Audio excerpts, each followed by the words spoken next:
Welcome back, everybody, here to your coverage of the RaidCall EMS 1 Spring Finals is what we're here. We're live in Poland. I am Toby1, and I get to be joined by Piri and Flax for our second best-of-3 match for the day. And man, two new teams. Yep, looking forward to it. Looking forward to see what they can do. Yeah, because we got the Russians versus up against the French. So we got RoX.KIS. They'll be going up against dd.dota. Of course, dd.dota, they're a bit of like an old history kind of team. These are the guys which you probably know more as MTW. You were talking about the lineup with me earlier, actually. Yeah. So explain, how many of these guys used to be in MTW? 3 of them. Three of them. 3 of them used to be in there. So you got Sox, you've got Funzy, and then you've got also the man who I refer to as Bucking Mad, who is the captain. We keep it clean. Right. That's the 3 guys, and they go almost everywhere together. Okay. Just like their manager Sheba, who's here as well. So shout out to Sheba.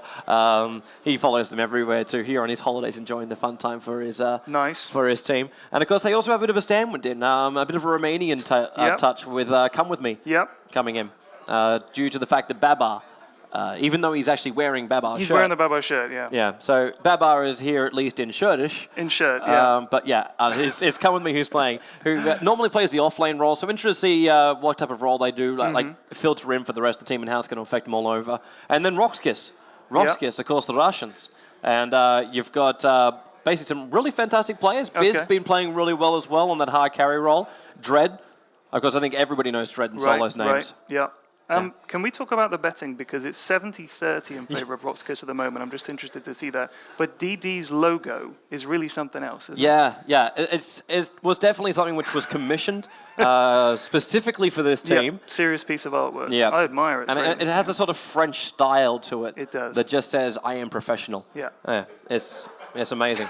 But yeah, if you do actually want to check it out, guys, head yourself over to the RaidCall website. It's RaidCall-EMS1.com, and you can actually bet on the matches with your Twitter. Right now, it does stand. In fact, if I hit my refresh button on my screen, the standing is 70%. 70%. Yeah, 70% of our viewing audience believe that RoX.KIS will take out DD. We'll see, yeah. Yeah, it's going to be interesting, man. It's going to be interesting. Of course, what will be interesting, actually, is hearing from the captains of the team, because I see Bucking Mads over there as well as Dread. Looking forward to hearing from both these guys. Absolutely. So over to Zoe as well as Kawa to see what the boys have to say.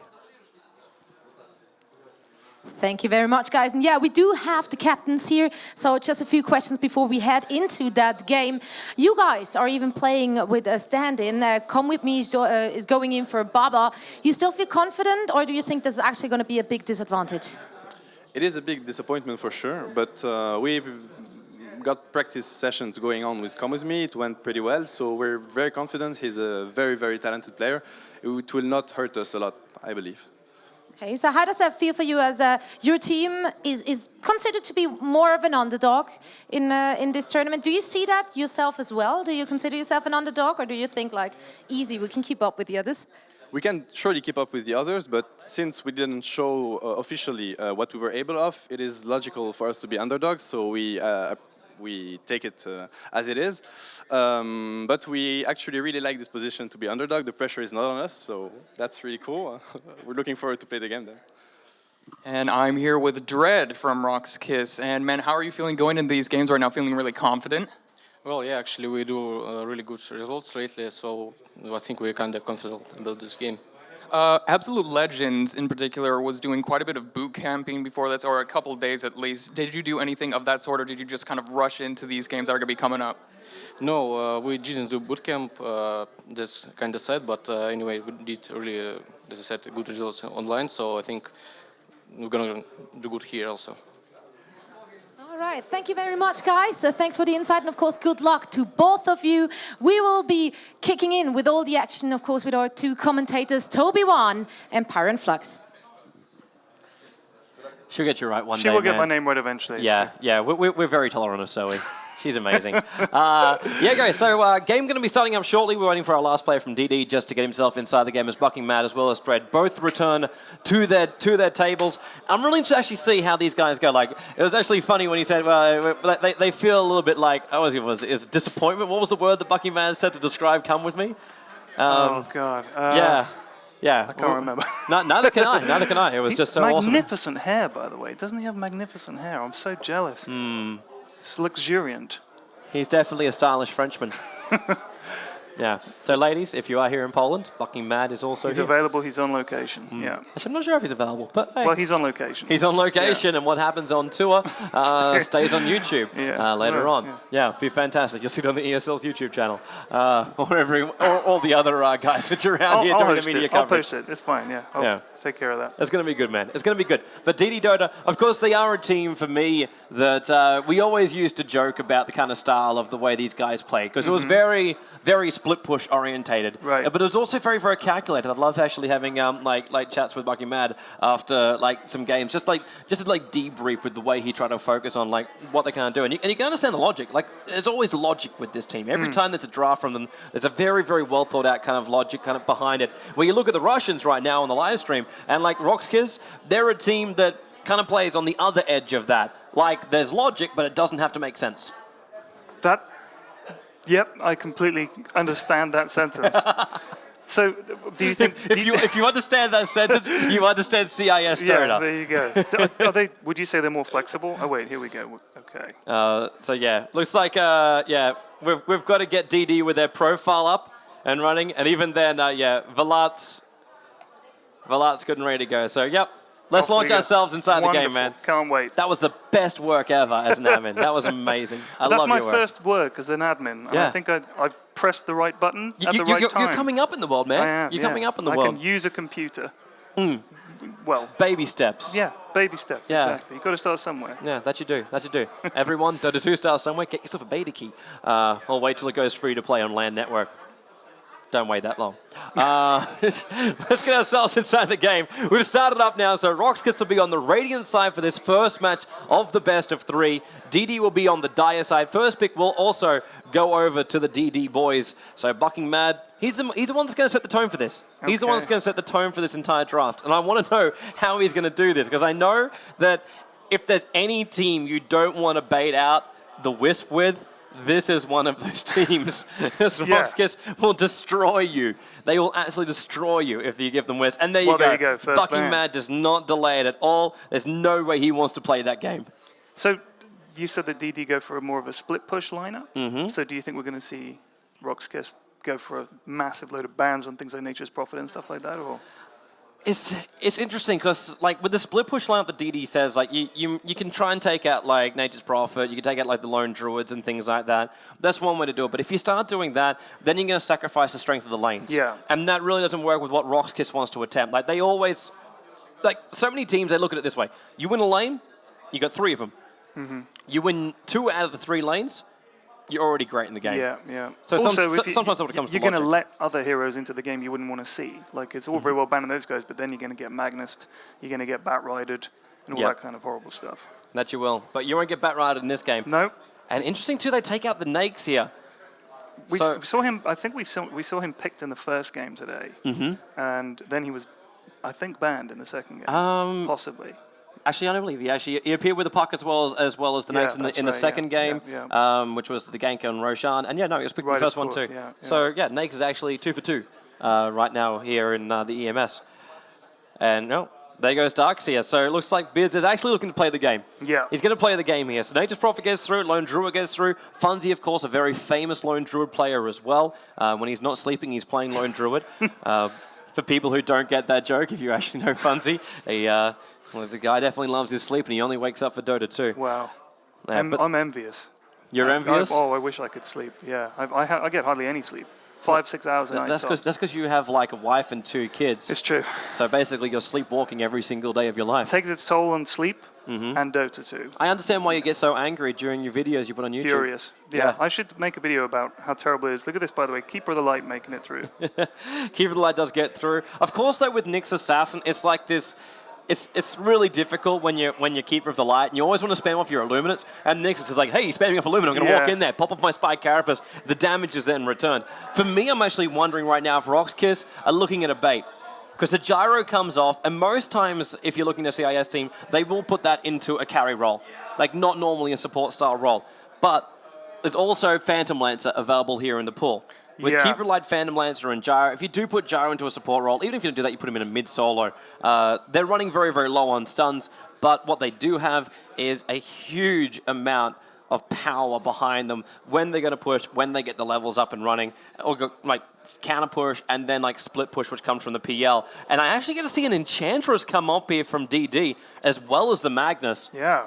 I mean, look, Nyx and Magnus, those are two huge heroes to get through the ban stage. Wisp and Lifesteal are getting banned out in their place, I would say. But yeah, that's interesting. If now there is, of course, a PL on the cards, as you say, let's see if RoX goes for that strategy. Yeah, I'm not quite sure if they really want to now, though. Maybe they do, because you get an Enchantress pickup. She's not a hero we normally see. Like, most people prefer the Chens, because then at least in the later portion of the game, like you get that Hand of God that will heal you across the map, and your creeps are stable. Yeah. It's a lot more efficient when you farm inside the jungle, where an Enchantress, it's a catch-22. Like, you can do damage later on once you get your Impetus leveled up, and then you've also got your Enchant at the very early levels, and that lets you pick up multiple creeps and add a lot of pressure very early on to towers.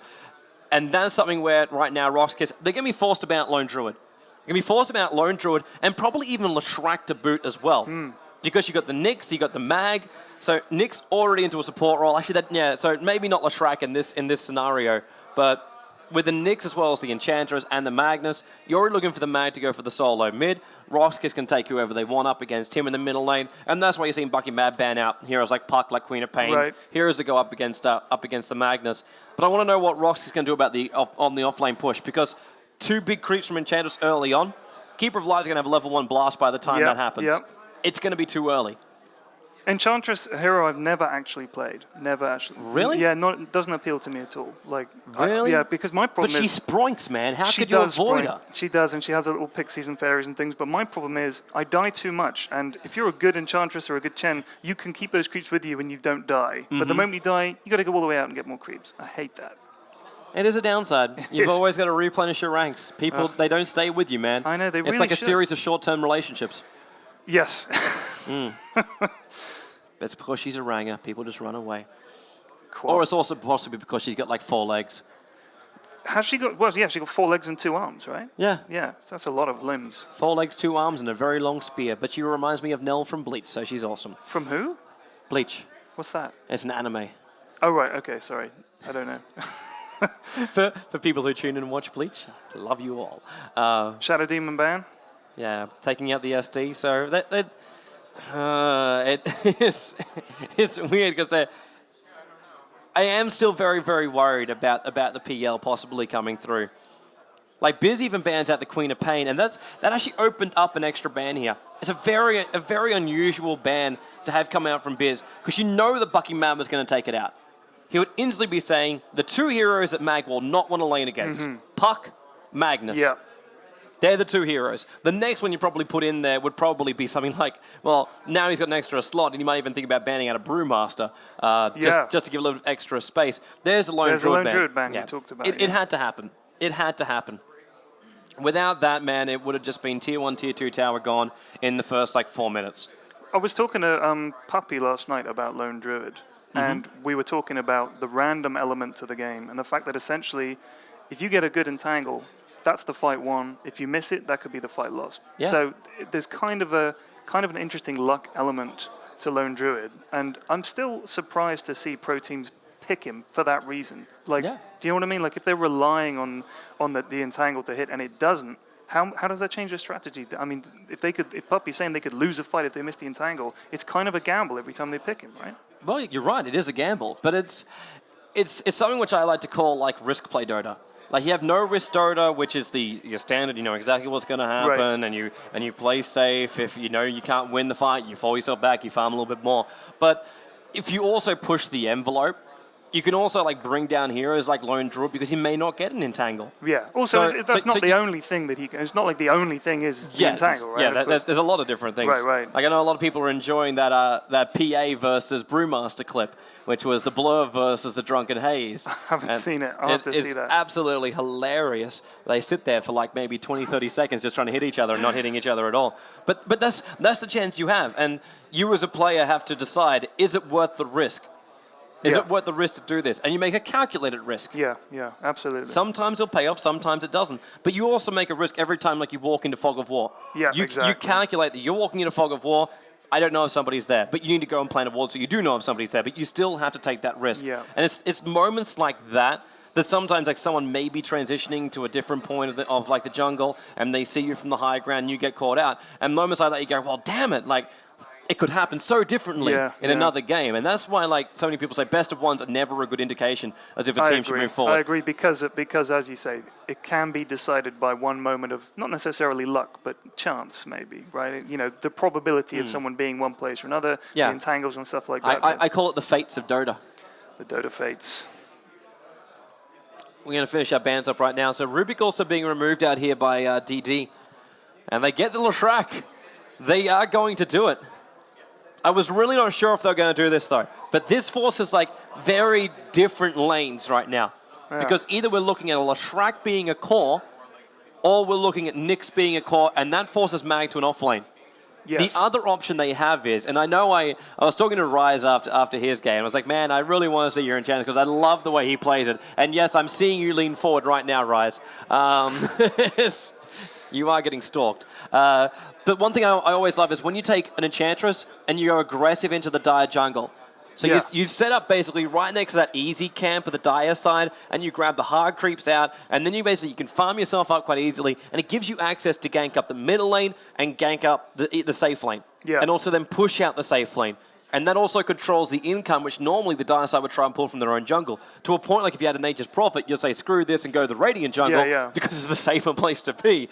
But yeah, in this scenario, it's very, very possible that we see, Leshrac as a core up on the top lane, and they run aggressive with the Nyx, Enchantress, and Leshrac together, Mag for the solo mid, and then a safe hero down that bottom lane. Weaver is the final selection. This kind of feels like RoX.KIS just trying to keep their options open. I hate Weaver. He gives you a lot of possibilities. I mean, to play against Weaver is it's a painful, agonizing slog to try to kill him. It's the worst, the absolute worst. And I'm just looking now, if you think about the stuns and the potential they've got to catch Weaver, you've got the Nyx stun, you've got the Leshrac split earth, and he seems to be able to dodge everything once he gets that time lapse. The time lapse is the worst. I just hate him. But it works perfectly for RoX.KIS. They love to be aggressive, and they do understand, like, there's 3 stuns here from DD, which can control him long enough that they kill him off, depending on the final damage dealer, which comes now out from DD. And Storm Spirit is going to be so they get another hold, and they get a follow, and they needed a hero. And this is what I was about to say, with the first 4 pickups, this is probably also another reason why you think about the Weaver. All 4 of those first heroes are all heroes that would never go Orchid. They would never go an Orchid. And when you have a Weaver on the field, you want to stop things like the time lapse. So you amplify the damage, you have that silence as well, and you lock it on that Weaver. Yeah. And Storm Spirit, a hero that loves his Orchid. Jumps in, gets the silence, gets the amp for damage, and then maybe just jumps off that and lets the target pop. That's the beauty of what Storm Spirit can do. He's an exciting hero to watch. I really do like watching Storm Spirit. Good Storm Spirit play. Like Blitz, I play with Blitz sometimes, and when he plays a Storm Spirit, you've won the game. He's, a good Storm Spirit player is just something else to see. Such a hard hero to play too. It's a calculation hero. You've got to work out exactly how much money you have for how far you want to jump. They always seem to stick around longer than I would. Do you know what I mean? Like the good players, they'll be pinging around and think, he must run now. But nope, he's another Remnant, another Static Link. I can't remember what his lasso is called, but anyway, it's ridiculous. I'm out of here. I just use my ult to run away. Like, that's all it's good for. I only just found out a few weeks ago that it does damage. Like, I played him that little. He's a good hero to watch. Yeah. That he is, man. That he is. I always love watching Koro play it, and then a very nice counter pick up here from RoX.KIS. A man who always loves to jump around, and then you're like, well, I want to have some space to play around with this one. And it's like, no, you can't. I have this wonderful thing called a Night Stalker. I'm going to silence you up. And he's also going to get a lot of good farm in the early stages, because you know that Mag is going to be going to the solo mid. The Mag will go to the solo mid, which means that Night Stalker, you can have melee on melee, man on man, fight up in the middle lane, and that allows for the other heroes, like Dres now as the Weaver, he's the off-lane player, which means Biz will take up that hard carry role, Yol on the Clockwork Goblin, and then Vanskor, he is the final selection up as the Keeper of the Light. But it's going to be a support Clockwork, so RoX.KIS taking a little bit of a leaf out of VP's book for this one. Yeah, interesting. I don't think I've seen that. I must have missed a game with that in, but he's another hero that comes out of nowhere and hooks you and murders you. He's a pretty scary dude. That he is, man. That he is, because we saw him earlier today and being played to absolute perfection. Absolute perfection. Well, maybe not absolute, but it was definitely perfection. All right, let's run through the rest of our DD lineup. So come with me. battle. Now, we talked about him being an offlane player. He also is a very, very adept jungler. Is he? So he'll take up the role as the Enchantress. Now, I think I actually talked about, like, when I was doing the example of Enchantress, I was talking about moving into the Dire side and doing it that way. Obviously, though, shoes on a different foot here, because DD's over on the Dire side, and going into the Radiant is very, very difficult because you want to try and grab these camps here. So a little bit further down, obviously, it's actually hard to explain when people aren't seeing my screen. But yeah, if you want to go down to like these protected Radiant camps, right? You want to go into this little camp right here, and all you can really do is just sit up on the high ground up here, grab the creep from down here, and then farm that direction. That's your only real option. It doesn't give you your perfect maneuverability to jump around and then have the creep instantly, because you've got to walk around this entire cliff line. It makes it very, very difficult to play with. Right. And because of that, it kind of forces the Enchantress to go into more of a defensive role here for DD. And that's what they will be doing. They will be running, in fact, already RoX.KIS. They're coming in here. They realize the Enchantress will stay on the top lane. They're here to prepare the jungle. Yeah, Enchantress has bought Smoke at level 1, but they've decided not to use it, I guess. But yeah, they're coming in hard on this jungle. All they want to do is make sure this pull camp doesn't work. Seconds to This makes life so much easier up on the top lane, be it just for Dread or not, because the rotation supports can still come up here. And Yol, I'm actually interested to see what kind of role he wants to play. Because him on the bottom lane is actually really great up against a Magnus. Magnus wants to skewer away, and if you get those power cogs in the right position, that skewer is actually going to turn against you. Yeah, absolutely. So the Foghorn gets a sound, the creep waves will spawn themselves off. The battle As always, like begins. DD will now search for this. Does she have sentries? Haste. Yeah, Bucking Mad has sentries. Bucking Mad has sentries up on that Nyx. Right. So he'll come up, and the second they realize, they will realize that the camp has been blocked anyway. And most of the time you'll throw the sentry ward just off to the side here, because you search in this slot. And that wall's a little bit too far off to the side.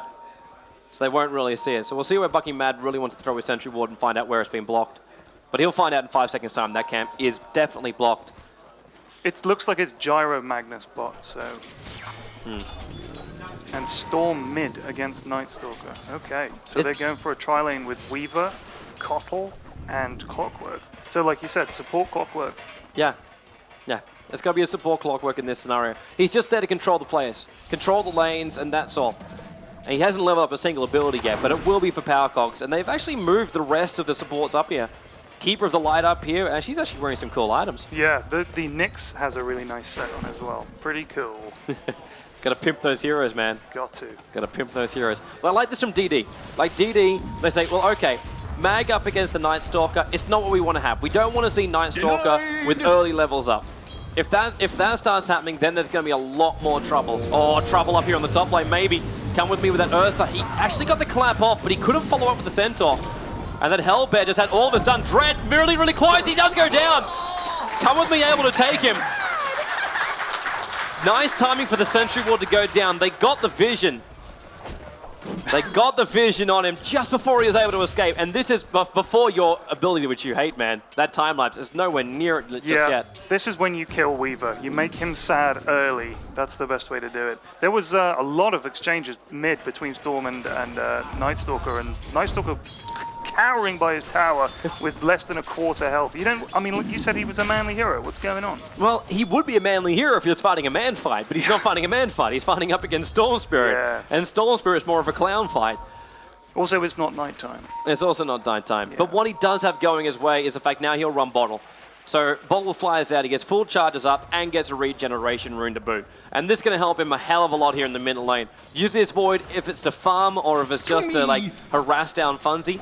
Either way, that's the reason why you see 2 points up here in the Void. Coming in close to Funzy, Cluckles, the courier, brings the Bottle for Funzy as well. Also, just check out the Enchantress. She has smoked, walked right through mid, and now she's come bot. It looks like they're going to try and set up a gank on Gyro. I really like this from DD. They keep with the aggression. Enchantress cuts through the tree line, so he's able to get that enchantment while Biz tries to run away. Centaur's coming down looking for the stomp, so Biz forced to go into that small line of the trees. And what can he do? Rocket Barrage, there'll be a lot of damage there on the mag. Biz firing it up. Come with me, has to come in with his heal. Keeps them all alive. They need a little bit more support to TP down here, but no one's going to come. And they will get out that attack from Come With Me. He's able to get the Centaur to take the aggro from the tower, so they're able to get himself away to safety. There was a rocket coming from all the way up the top of the map there, just missed, but yeah. It was the only way you could help him out, but that's a level 1 rocket. It's going to do so minimal damage. Yeah. But Just a sort of stab in the back as you're running away kind of rocket. Well, he might have got lucky. If Kawami took 2 hits from that tower and the rocket hit, he would have actually taken a kill there. Yep.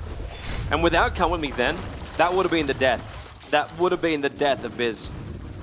I mean, of... yeah. It was the death of Biz. Yeah. It would have been the death of BLR. It would have been the death of BLR. Because he came in really close, and then he tanked up a rocket barrage. Yeah. And when you do that... That is no fun. Yeah, actually, you don't do that. It's not something you do willingly. And the Enchantress having that extra point up in the heal, that's what she needed. And came in close, and also took a brunt of the damage too. Enchantress came in really close during that fight. She did. And I think she took a tower shot or 2 on the way in as well, because she, as you said, ate through the tree to get in there. That was it's always sad to see someone run into the woods and hit a dead end. Like, I always think there's going to be a way out, and then they just die in the woods. Well, there's only one way out, that small narrow path, and that's to cut through the tree line. Yeah. And Fine Up Gyro didn't do that. There was a small point, because you come down this narrow path here, and there's one tree right here. Yeah. And you could have gone that direction.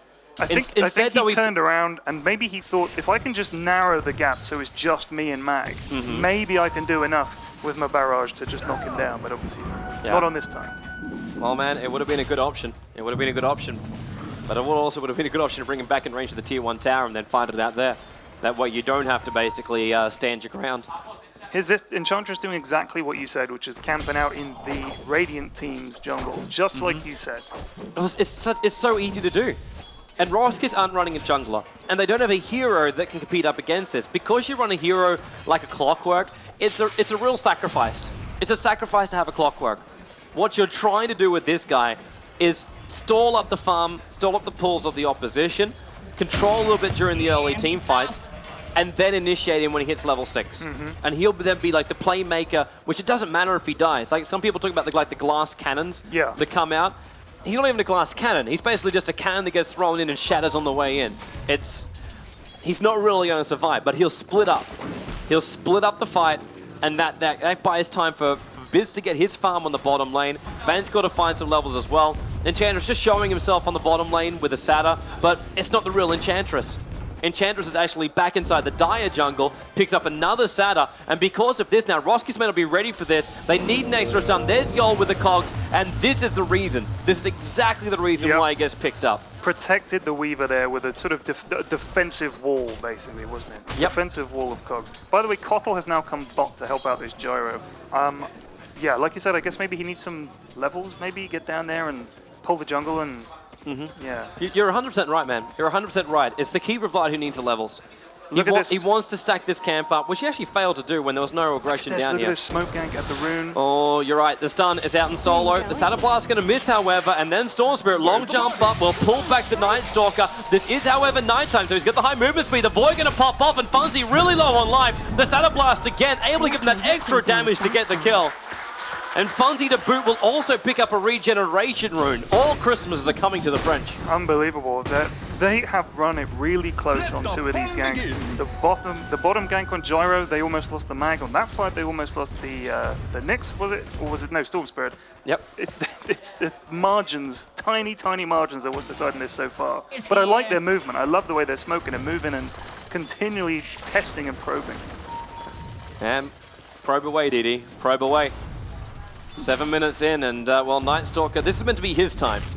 He starts his first nighttime cycle by basically being dead. Yeah, that is the worst. Being dead sucks. And it does, man. That does. Especially when you're a Night Stalker. Night Stalker's timing is all around the daytime, nighttime shift. Like, normally because we have the effect, we'll have to check out bottom lane. Looks like Van's got blocked in. Actually gets pulled out by Funzy, then the Rocket Barrage as well. A quick oldie jump away, then the Mag with the RP is only to slow them down. Yol needs to get closer and get these cogs up, but BL has a wise choice, skewers himself off across the ridge. And then both the DD players are able to get themselves back to safety, and it forces extra TPs on the bottom lane. And another kill, and again another close one. This is 4-0, but that does not tell the whole story. It's kind of funny to just think now, all those people that bet over on the RaidCall website, 70% going the way of RoX.KIS. And you don't blame them. Like, RoX.KIS have had some really fantastic performances over the last couple of tournaments they've played in. And DD, they're a roster which they've played together for a very, very long time, but they're using a stand-in now, and obviously, like, we know the troubles they had during TI2, and I don't know why Solo just did this, but he walks straight into everybody and then gets killed. Our was like, mine! Yeah. And then Enchantress just spoinks it out of him. I don't know what happened there. He just walked. It's a Night Stalker, man. It's a Russian Night Stalker. He's just so manly. He just thinks like, I do what I want. It's Exactly. nighttime. Exactly. He's there with a bottle of vodka and he's looking to do some damage. That's what it's all about, man. And he couldn't do it. He came in through the rear. He wasn't expecting that many players from DD to be back behind the tower, which is actually, no, it should have been expected because the Radiant Creep Wave is basically pushing up on that tower. Right. So he knew what he was running into. Dread, there was no way that Dread could get there. And Dread also doesn't want to be involved. He's still not level 6. That time lapse is still not available for him. Yeah. It's tough to be a Weaver. I feel no sympathy whatsoever. He's at the moment the hero I hate the most. Him and PL, but Weaver is right up there. I think my hatred for PL is a little bit higher than my hatred for Weaver, no, man. I agree, yeah. there's just something about a hero that doesn't give any kind of experience but can push all 3 lanes at the same time.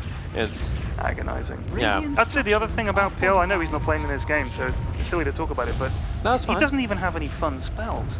Like, he's just tediously... Do you know what I mean? Like, most heroes at least have a fun spell, but his spells are just boring grind. Just sit back. I got some farm. I got some farm. I got an extra hand. I got a spear in one. I got a quelling blade in the other. Just gonna farm. Yeah. So it's all about, man. It's the no fun heroes. It really is. It's the no fun heroes. That's why Naga was the initial no fun hero. Yeah. Well, look at this. DD coming in now. They might catch this Kotl who's just standing still, but they've kind of. I think they've just missed him. The smoke reveal, and now they're straight behind the tower. Biz knows what's going on. Fonzie with the jump, and this is the problem now. He's made a jump. He couldn't get a pull in, so he's short on mana. The Rocket's going to fly over too, so it gets a little bit of vision of the rest of what DD's doing down here. In the meantime, up on the top lane, we're looking at Enchantress and Leshrac. It's the 2 supports, the jungler and the support. Double Centaur. Look at that. I think this is the 12-limb strategy. Is under attack. And she can pick up more limbs in the jungle. Man, look at DD searching anywhere they can go. Fonzie even pops off the static remnant inside the jungle. That gives him the flying vision. It'll be like having a bat rider that's hovering in the air. So you can see over the tops of the trees and sees that no one is there, but it won't last for long. Same as the nighttime. Great jukes from the gyrocopter there. By the way, I was always told when you're playing Night Dude or Night Stalker, you have to get a gank, at least one, in the first night.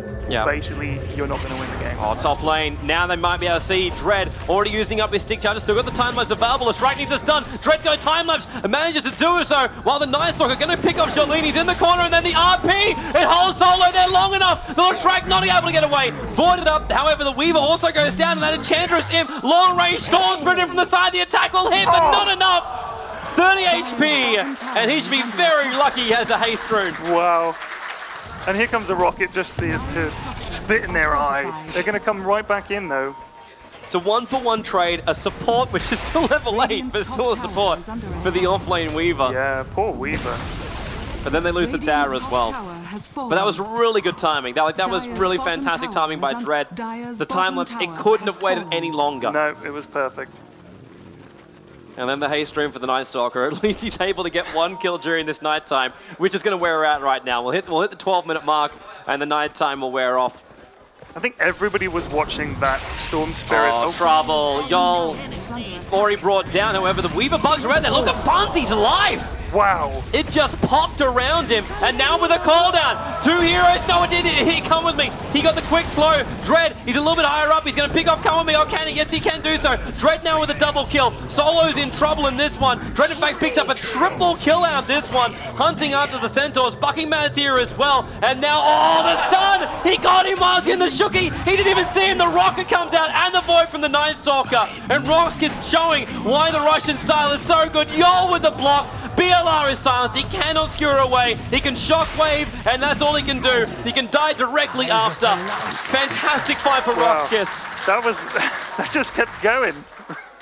Incredible. And now 6-8. They've picked up 6 kills in what, the last minute and a half, 2 minutes? Yep. Not only that too. Buck, come with me.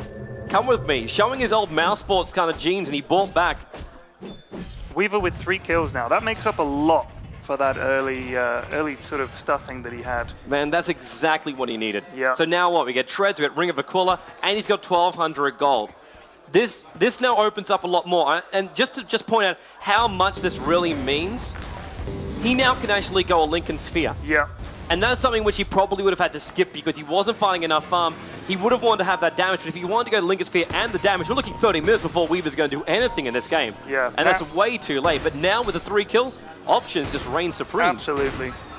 And Weaver with Lincolns is just about as bad as it gets. your hatred fuels the fire more. I'm sitting here fuming. I'm going to throw another log on that furnace. so what if he's like walking around with Lincoln Sphere and a heart? No thanks. Enjoy that one, man. GG. Enjoy that one. At least this time around, like something which we didn't see in our game early today was with the Magnus. And like, just look at DD a little bit closer. Blink Dagger on BLR. How long is this going to take? 14 minutes in, Arcane Boots are up. My sprites are Arc with us. Boots is, I would say, it's huge for Mag because you do have mana issues. You want to cast all your spells, and RP is 200. That's a lot of mana for a guy who's also got a skewer and everything else. I mean, this is the problem I have when I get a refresher orb on Mag. It's like 300 mana, I think, for a refresher, 200 for the RP, short. and yeah. So the mana boots is a big item. But yeah, he's not that far off. He's halfway through to Blink Dagger, I think, which isn't bad. Yeah, but the timing's just a little bit later. Yeah. Like, it's probably going to be a 17-minute Blink Dagger at this rate. Funzy, well, he wants to have a little bit of fun right now, and he needs some help, though. But no, he doesn't. He's going to try and solo, gets him for 1 hit. Quick jump gives him another blast, even takes the creep wave while he's doing so, but then the silence up, and that means that Solo able to heal himself up. Bottle charge plus the urn, and Drake comes in, and then Fonzie says, well, I've only got enough mana to escape, and he gets away with not murder. No. And he managed to dodge a hook shot there. I think Hawkwook was coming in desperate to try and grab him, but... Well, it's very difficult to grab a Storm Spirit, unless he's able to come in close and then do that. He wanted to burn the mana. He wanted to burn the mana there of Yol. I mean, a Funzy. Yol trying to do it, but not going to happen. And we go 6 to 8, 15 minutes in. How close is he to his Orchid now? He can't He's a be long far way off. He's a long way off. If you're talking about Funzy? About the Storm, yeah. Yeah, he's a long way off. He's only got the robe. Oh, wow. That's it. Unless there's something sitting back on this courier, which there is a bottle with that. Yep, that's also his, but he's a long way off because he bought Treads and he bought Null. Yeah. As well as actually completing the full wand. He needs that mana pool to do what he was doing. Like he tries to initiate. He's got a good amount of mana to start with, but this Orchid won't be up until 25 minutes. Also, he has 4 assists but no kills, so that has kind of affected his bank balance somewhat. Who's actually the man who's been taking all the kills? In fact, it's... Well done, come with me. 5 for 1. 5 for 1 on come with me. You want all the kills on Enchantress, definitely. Yeah. Hey man, carry Enchantress. The really hilarious thing is, actually, who was it? I was brainstorming about this one with somebody, and it's not coming to mind right now about who was telling me about it. But with an Enchantress, you can actually go stat build on Enchantress. Really? Yep. Because Enchantress is actually a huge damage dealer. You go things like Mask of Madness up on an Enchantress with an Aghanim Scepter. You do a lot of damage, you do it very, very fast, and you're just able to kill off everybody during this game because the Imps do so much damage. Right. Like, so much damage. The problem is she's got no life points. Yeah. And that's why you have to go the higher points up in the stats. But as you can see with Come With Me's build, he's put 4 points up into heal, 3 points up on the enchant, and 1 point up on the impetus. Yep. Yeah, it's interesting you were saying that. He does have, he's only got 850 health, but with Nature's Attendance, I mean, the Enchantress is normally pretty tanky by the mid and late game, right? But the problem you have with Enchantress is her heal is great, but burst damage is her kryptonite. Because the heal is consistent over time. Yeah. And we'll bring it back up again, but you're doing with the Keeper of Light Blast, you got Weaver who actually has like a Germinate attack as well, so then you're adding 2 hits basically in quick succession. Then you got Jara with his Rocket Barrage and Flat Cannon. Yeah. And then you got Night Stalker with also Void and possibly a Silence, which means she will never go to heal off.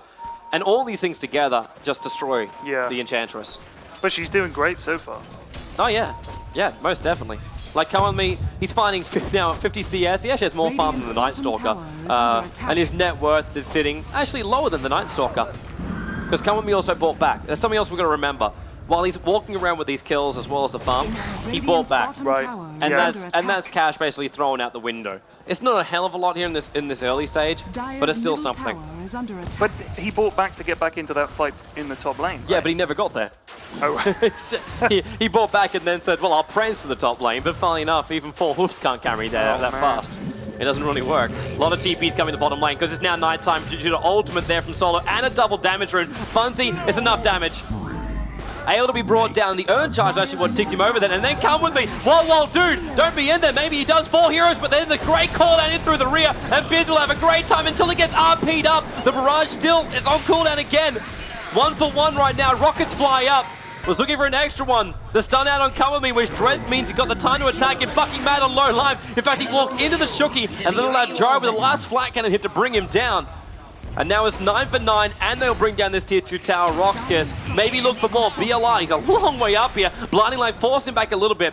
It's trying to catch him in that Keeper of the Light Blast, but not possible. It does stop the creep wave a lot.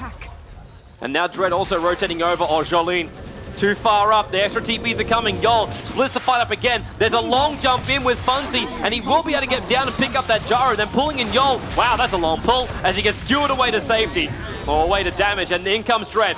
BLR is the one he can pick off. Into the tree line. Shooky damage and then one more hit. BLR goes off on the sidelines. Nice Talker back into the engagement too. The silence is up on the Lashrak. Oil off a hell of a lot. They got the sentry wars there. He can't time-lapse out from this one. The imp damage. Forced to one charges, but Nick's able to bring him down. He was close enough to get that last mana bird off, and it kills off Nick. It kills off the Dread.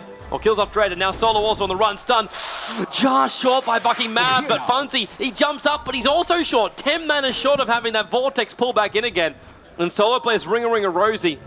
And it's out through the bottom lane. Another great fight. Another long fight. People coming in, people getting killed. Awesome stuff. And no buybacks. Yeah. No buybacks to that.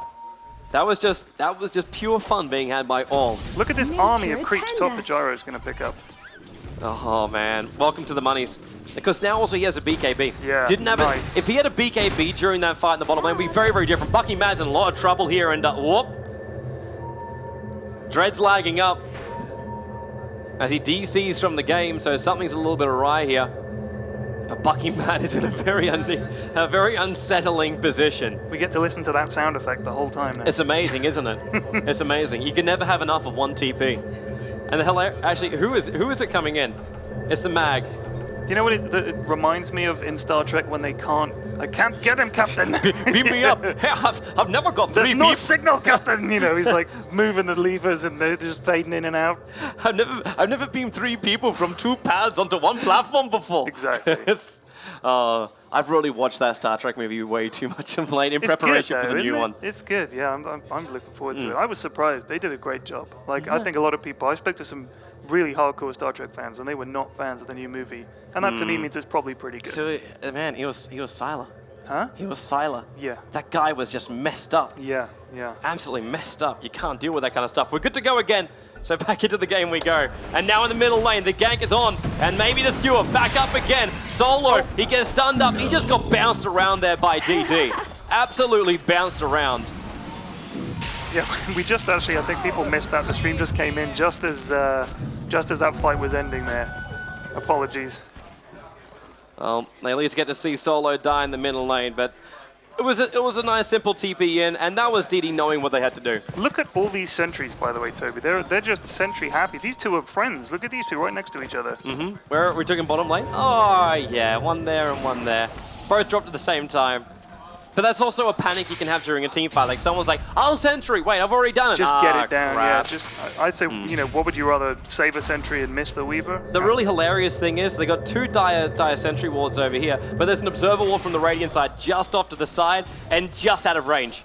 This has been watched even though they've got 2 sentries on the bottom lane. They cannot stop it. This is actually very, very close. Like it kind of. I haven't looked at the graphs. I'm gonna have a look at the graphs. The edge would be probably that. It's only about 3,000 gold. That's not much for this stage in the game. It's only 3,000 to the dire. That is nothing. The question will be though, like with DD and their like movement forward, like they got 3K experience and it's dropping fast and it's continuous as well, and this is their time to shine.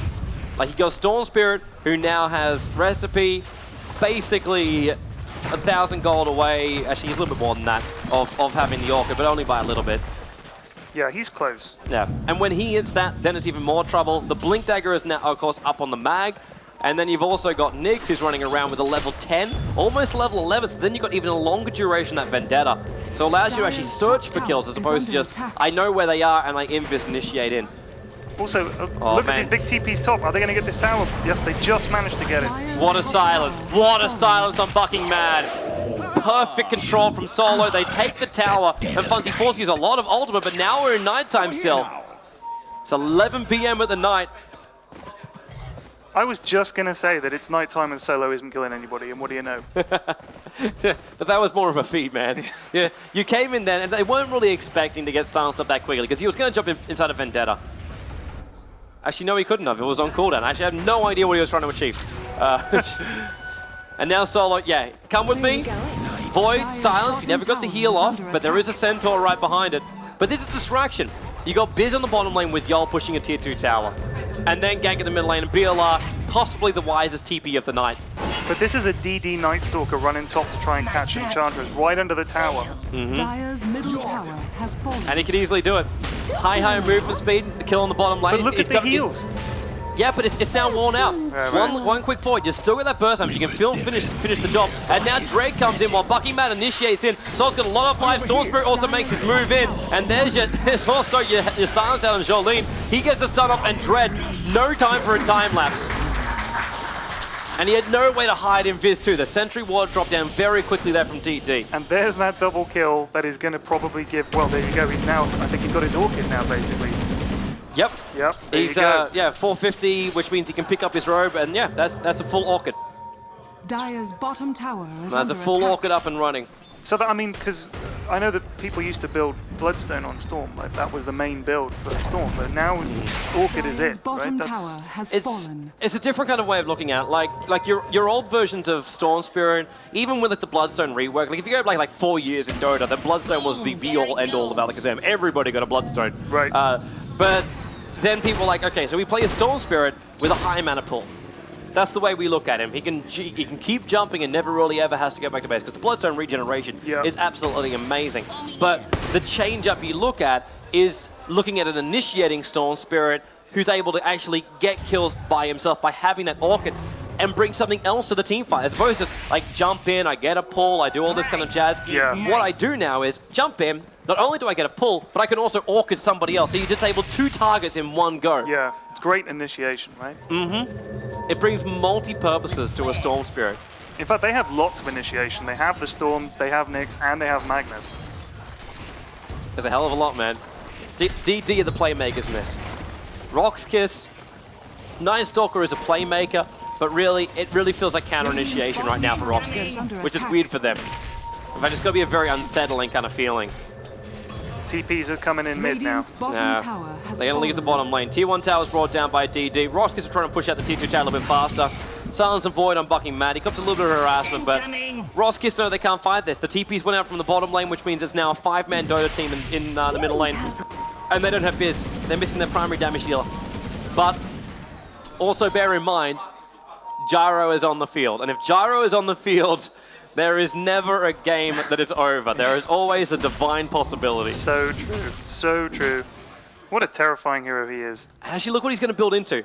You're looking at the Orchids, you're looking at all this kind of jazz, and I love the G1 courier too coming out for RoX.KIS. He's picking up a butterfly. Yeah. So his choice is damage and evasion. I think they need that. I really do. By the way, it's going to help him with the G1 courier is awesome. Absolutely awesome. I got one myself. I don't buy many couriers, but I did get that one. There you go. But with this little gooky face, like it's just like weird little faces, like googly eyes. The googly eyes. Mr. Cluckles. Oh man, jump, fucking mad. Looks like he got initiated on. You always check out couriers and someone's going to die. Just like on the top lane, with his TP's up here. Looks like already with the RP. Biz going to pop the BKB and try and TP out. He should have enough time, only just. Oh. I think he was down below 100, maybe just over. That was something else.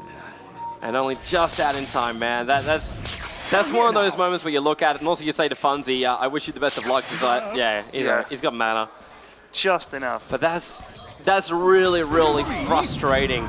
But you get a Gyro that far out, and you know he's getting items. You can see he's getting items. I mean, there were 3 of them there. He's already become hard to kill just because of that Dire's BKB. middle tower is under attack. So in comes BLR, looking for a good RP, gets a skewer on solo. Yol trying to split it up with the cogs, and Dread, wonderful position for him. The Mana Leak already went off there on BLR too, so he lost a lot of mana when he went out for the skewer. And then Dread, wonderful position, runs through them all, keep the light blast, will get reflected up a little bit there by fucking Mad. Pops the stick charge, solo just keeps diving it through. Double for him, coming up the side, Dread will take him out as well. Storm Spirit, the only one to be alive right now. Not because of buyback, he got himself out. Fighting a Night Stalker at night time with DD Rune, never a good idea. But what was worse was the mag. Yeah. He thought he had it. He blinks down, he skewers out. They attempt to try and take a fight without the RP. Yol just threw away his life right now. He's already orchid and will pop from this. There he goes. The cooldown there was catching 2. That was perfect. That was absolutely perfect. Well, it's like, what's DD gonna do? What are they really going to do? Yep. RoX.KIS were actually out of position because the cogs already went off from the Clockwork Goblin, so they weren't ready to fight. They weren't ready to fight in that one. They were forced to fight it off, and then the DD for solo, the oldie out from Biz. Keeper of the Light Blast also was what helped them get all those last point of kills. Like it was really, really awesome. They would have had Bucking Mad dead a lot sooner than that if he didn't have that Spike Carapace ability. And a free Roche. Yep. Look at the swing on the graph for gold. In the last 7 minutes, it swung from down 3 to up 4. If I was a certain person attending this LAN, I'd say that was a drastic change in the experience graph. Jurassic? Drastic, not Jurassic. Solo's dead. Nice gank, and that's an expensive kill. That's a really expensive kill. Not only is it Night Stalker going down and giving that 335 gold away, but it's a gem as well. It's a 600 gold item having to be dropped, and a tier 1 tower to boot with the Night Stalker down. Every single time there's a fight, it swings one way, then it swings back the other. This has been a really, really good close game.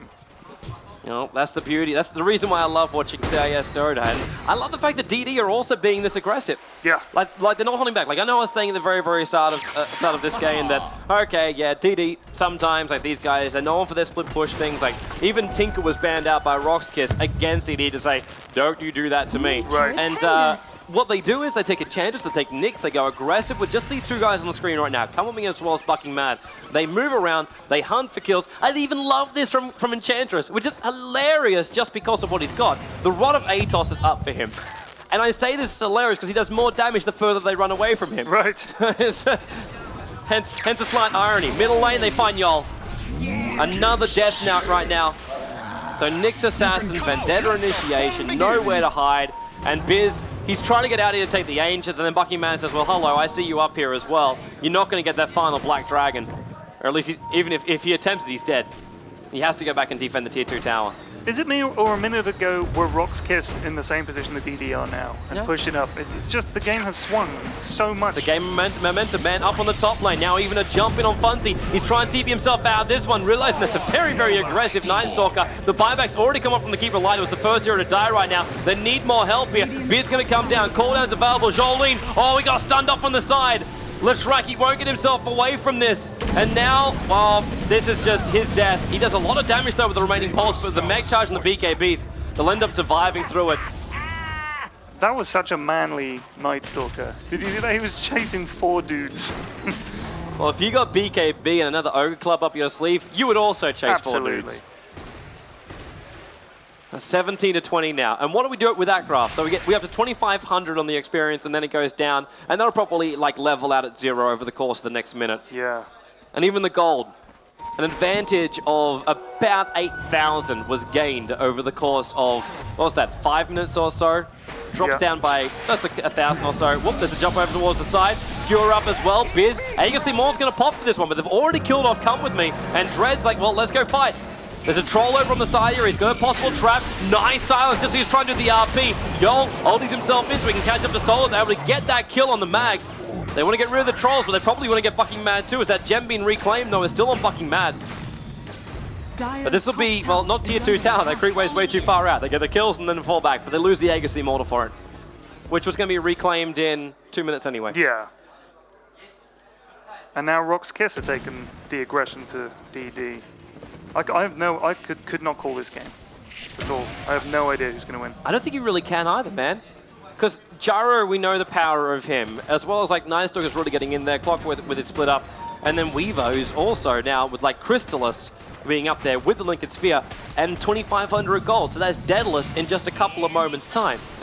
And then you look over towards DD, and they've got RPs, they've got Storm Spirits jump-ins, they've got Leshrac, who actually bought a Bloodstone, but now only has 4 charges on it. You got all these things together, so DD's got what they need. Nice jump in by Yol. He went on Kami, so he split Kami up from the fight, but Kami tries to fight like a man, but Dread brings him down. And there goes the Nyx as well. Storm Spirit trying to jump around, looking for Vanscore. He can't finish the job, so he just TPs out, realizing there's no more stuns available. And DD have to fall back. They lose their tier 2 tower. The Blink RP is available, but it's too late. They need their entire team to be there. And DD, they were forced to initiate just prematurely. He was within a whisker of taking out Kotl, because once he realized he wasn't getting any joy, he blinked, Storm jumps on Biz, orchestrate away. Maybe now BKB still on cooldown. RP, they're going to kill off Biz, and maybe a bit of a skewer out again. Jolene, man, he's just going to bounce around inside those cogs of Yol. This is not letting DD do anything. Silence just kept coming up from BLR since we couldn't follow up with another skewer. Great cogs, just fantastic. Messed up the whole fight. It's such a nightmare to see them. And 22 to 21. Yeah. Just catching my breath. Yeah, well, you got to, man. These are the best games of Dota. The absolute best games of Dota. Radiant's middle You go tower is around, under you hunt, attack. you initiate. The people who win, like, the team that will win this game is the team that actually that forces their own game style. They force the engagements, and they do it on their terms, just like this. Biz is like, well, okay, fantastic, I'm having a great time until I'm going to get Vendetta hit, follow up on the stun, BKB's available, and he might throw it off right now. In fact, he's got to. That imp damage, of course, gets completely reflected when that happens, and Bucky Man wants to chase it down, and he's really committing to this. He's looking for another stun, Keeper of the Light. Oh, man, did he just? He just did. They were ganking inside the Radiant jungle, and then they pull Biz towards the top lane, so he's here to fight Funzy, who won this shit on solo. If Biz wasn't there, Funzy would have gone the whole hock and caboodle. But he doesn't do it this time around. And RoX.KIS, they're going to hold themselves up, group up for a mech, group up. Yeah, there's the pings coming out saying group up for a mech, and then Yol doesn't want to be part of the cool kids. Wow. That Nyx was, I wouldn't say he was unlucky. It's just Gyro becomes incredibly hard to kill. What can he do? I mean, Nyx basically did everything he could, but nothing. Oh, the problem you still have is, even if Gyro turns and fights, he's walking around with the helm of the Dominator. Yeah.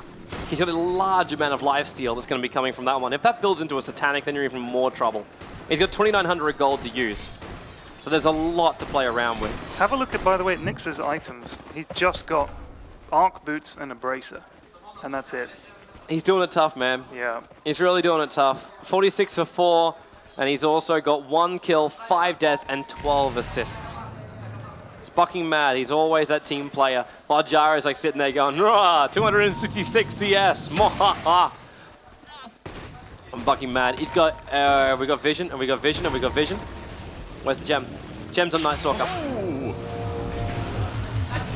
Storm Spirit having trouble jumping. There he goes. Finds Yol. He got stunned up instantly though, and then gets the Orchid off. So already now with the Clockwork Goblin going down, and a lot of BKBs being spent. Buckingham pops Spy Carapace. And Kawami's actually on the right side, well, on the wrong side of the river, but still the right side. If he can get a couple of good imps off here, they're going to kill off Vanscore, and that's why Funzy jumping, popping around, solo being stunned off here. Kawami can keep him there, not permanently, but he can actually buy enough time for Funzy to then do this again. And a Leshrac stun. The Orchid's gone again, and that's going to now be the death for Night Stalker for the price of a Leshrac. Dread, though, on the hunt now on the Funzy. Funzy inside the pit, and TP's back out to safety. Gem down here, Clockwork grabs it. This is the other thing about Clockwork, is his lane pushing with that global push with the rocket. It's just, it's something that, it's such a nuisance. That it is, man. More of a nuisance. Is Storm Spirit doing this? Bucky Manning got pushed back by the Cogs, but the Spy Carapace actually stuns up Dread because of it. Come with me. He's trying to heal up, but the cooldown will kill him off. The Meg charges will pop. Dread trying to be held there longer, but it's just not possible. And DD, they hold on their tier 3 tower in the mid. This Storm Spirit, like, Clockwork is a pain in the ass. You're right with his split pushing, but he's more of a pain in the ass with these damn fights. DD want to get in there and just keep chasing. Yeah. And it's good positioning from the Clockwork, it's good positioning from the rest of RoX.KIS, and DD able to find ways around it. They're still finding kills despite the fact of the control that comes out from RoX.KIS. And I'm not even seeing like big, whoa, 5-man RPs. Yeah. It's BLR just searching for small pickoffs that give him the advantage in the fights. Absolutely. If he sees one hero, he nails him straight. Is under attack. And Funzy, is he really starting down this path? Looks like we're seeing Scythe Device coming his way. Possibly a Yule Scepter, but I'm going to go with the Scythe Device. No, I think you're right. I think it'll be a side. Yeah. There's- Roshan almost up. We could have a big fight at Roche. I don't think either team could really do it. It'll definitely back and forth. The advantage should go to DD though. When it comes to engagements, RoX.KIS, sure they got the call down, but that's their only team fight controlling our ultimate. It's the only thing that's really there. Fucking Mad, again playing around. He's out of mana. He's got one charge. Fun's going to try and come in and help him. The Orchid, actually, it's the Silencer out from Solo, trying to beat down Bucky Mad. Looking for that strike stun while BKB's up. Solo is unobstructed right now. Skewers away here, BLR. RP is available. He's got 4 heroes right behind him. Going to TP himself out to safety. He could have gone for a big RP then. The Cogs tried to pull him, but it's only a reposition and didn't get the stun. Roshan respawns as they're just waiting right outside the entrance to his lair. It's the timing, man. Perfect. It's all about the timing. But at the same time, remember what I said, RoX.KIS, try and take this fight, not the easy thing to do. Funzy, you know he can just jump in and take Roshan. When Braxton spots it out, he's on low life, this Roshan. And if he gets the timing right, jump in. You got to watch for this one. Roshan goes in, Storm Spirit snatches the Aegis from the Immortal from right underneath the fingers. And Solo wants revenge. You got the silence out on Jolene. So Jolene is unable to get that follow-up stun. Dread wants to chase him down too right now. And BLR, remember, he's still got this RP available. Skewers down, catches 3 in the RP. Latrak follow-up stun. He holds Biz there. The BKB Satanic. He's now going to pop it off. Just a Satanic. It gets through 1. The Ghost Scepter makes it impossible to attack BLR, but Dread's still on his tail right now. Biz, he's held in there. If he goes down, he does go down. Gem of the True Side being dropped. Funzy man up right now with Solo, but Solo with a double kill. Dread goes unstoppable. The 2 core heroes of RoX.KIS still surviving through all of this. The stun unaffected to Dread and Bucking Mad. Look at that damage, and the Gem to drop as well with the Deadless buff up. And RoX.KIS, they actually take the fight at the end. Incredible. That was absolutely incredible. What a fight. It's exactly what you look for, man. Exactly what you look for. Roshan snatch, but DD, they still lost that too. Yeah. Even with the Aegis Immortal up on the Storm Spirit. It's a nice snatch. It's a very easy snatch to do with, well, I say easy. He makes it look easy. Right. Yeah, it really, I mean, the game and the fights are swinging so rapidly from one to the other. Storm Spirit, I think he's been superb in the game. Got unlucky there, but he's got his Lincolns up, of course. He's had that up for a while, which makes him hard to kill. But Solo is just too hard. Like, he's just too tough. And then you've got Weaver. Like, if you focus down those two, then you've got Weaver, then you've got Gyro. Solo just got tougher. He just picked up a Heaven's Halberd and has 1k gold as well. This is now, this is almost, well, I don't even know who exactly this is for as far as like disarming. Nyx, I guess, maybe, or Magnus? It'll probably just be for the Storm Spirit, so we can't like ulti and then attack, ulti and attack and do all that kind of jazz. But with what you've got from DD, like you're not even looking at a right-click damage dealer. You got Nightstalker who gets in there now with the Heaven's Halberd. It's like boom, boom, boom, boom, boom, knock him down. Dread, the same kind of thing. Like he sits back. He loves long, drawn-out fights because his DPS doesn't really change. He just sits there and keeps doing more and more of it. Where DD, their damage comes from long-range Enchantress Imps, which doesn't have an Aghanim Scepter buff up because they went for the Rod of Atos to start with. Latrak, who now has a grand total of 2 charges on that Bloodstone. And like level 20, great for him, but no BKB, less off the pulse, sitting at just under 2k mana pool. It's not really a hell of a lot to play with. Bucking Mad with his initiation, he basically blows his load at the start, and then he's got nothing left. So what do you look for? Where is it supposed to keep coming? It's Funzy with the jump around. It's Funzy who's got to get that Hex off, and they've got to get these kills and these key heroes. If they have to deal with Dread and a time lapse, then there's going to be all this other, there's more time to use more mana to do more damage, where the DPS of just like normal physical DPS of RoX.KIS is just so much stronger.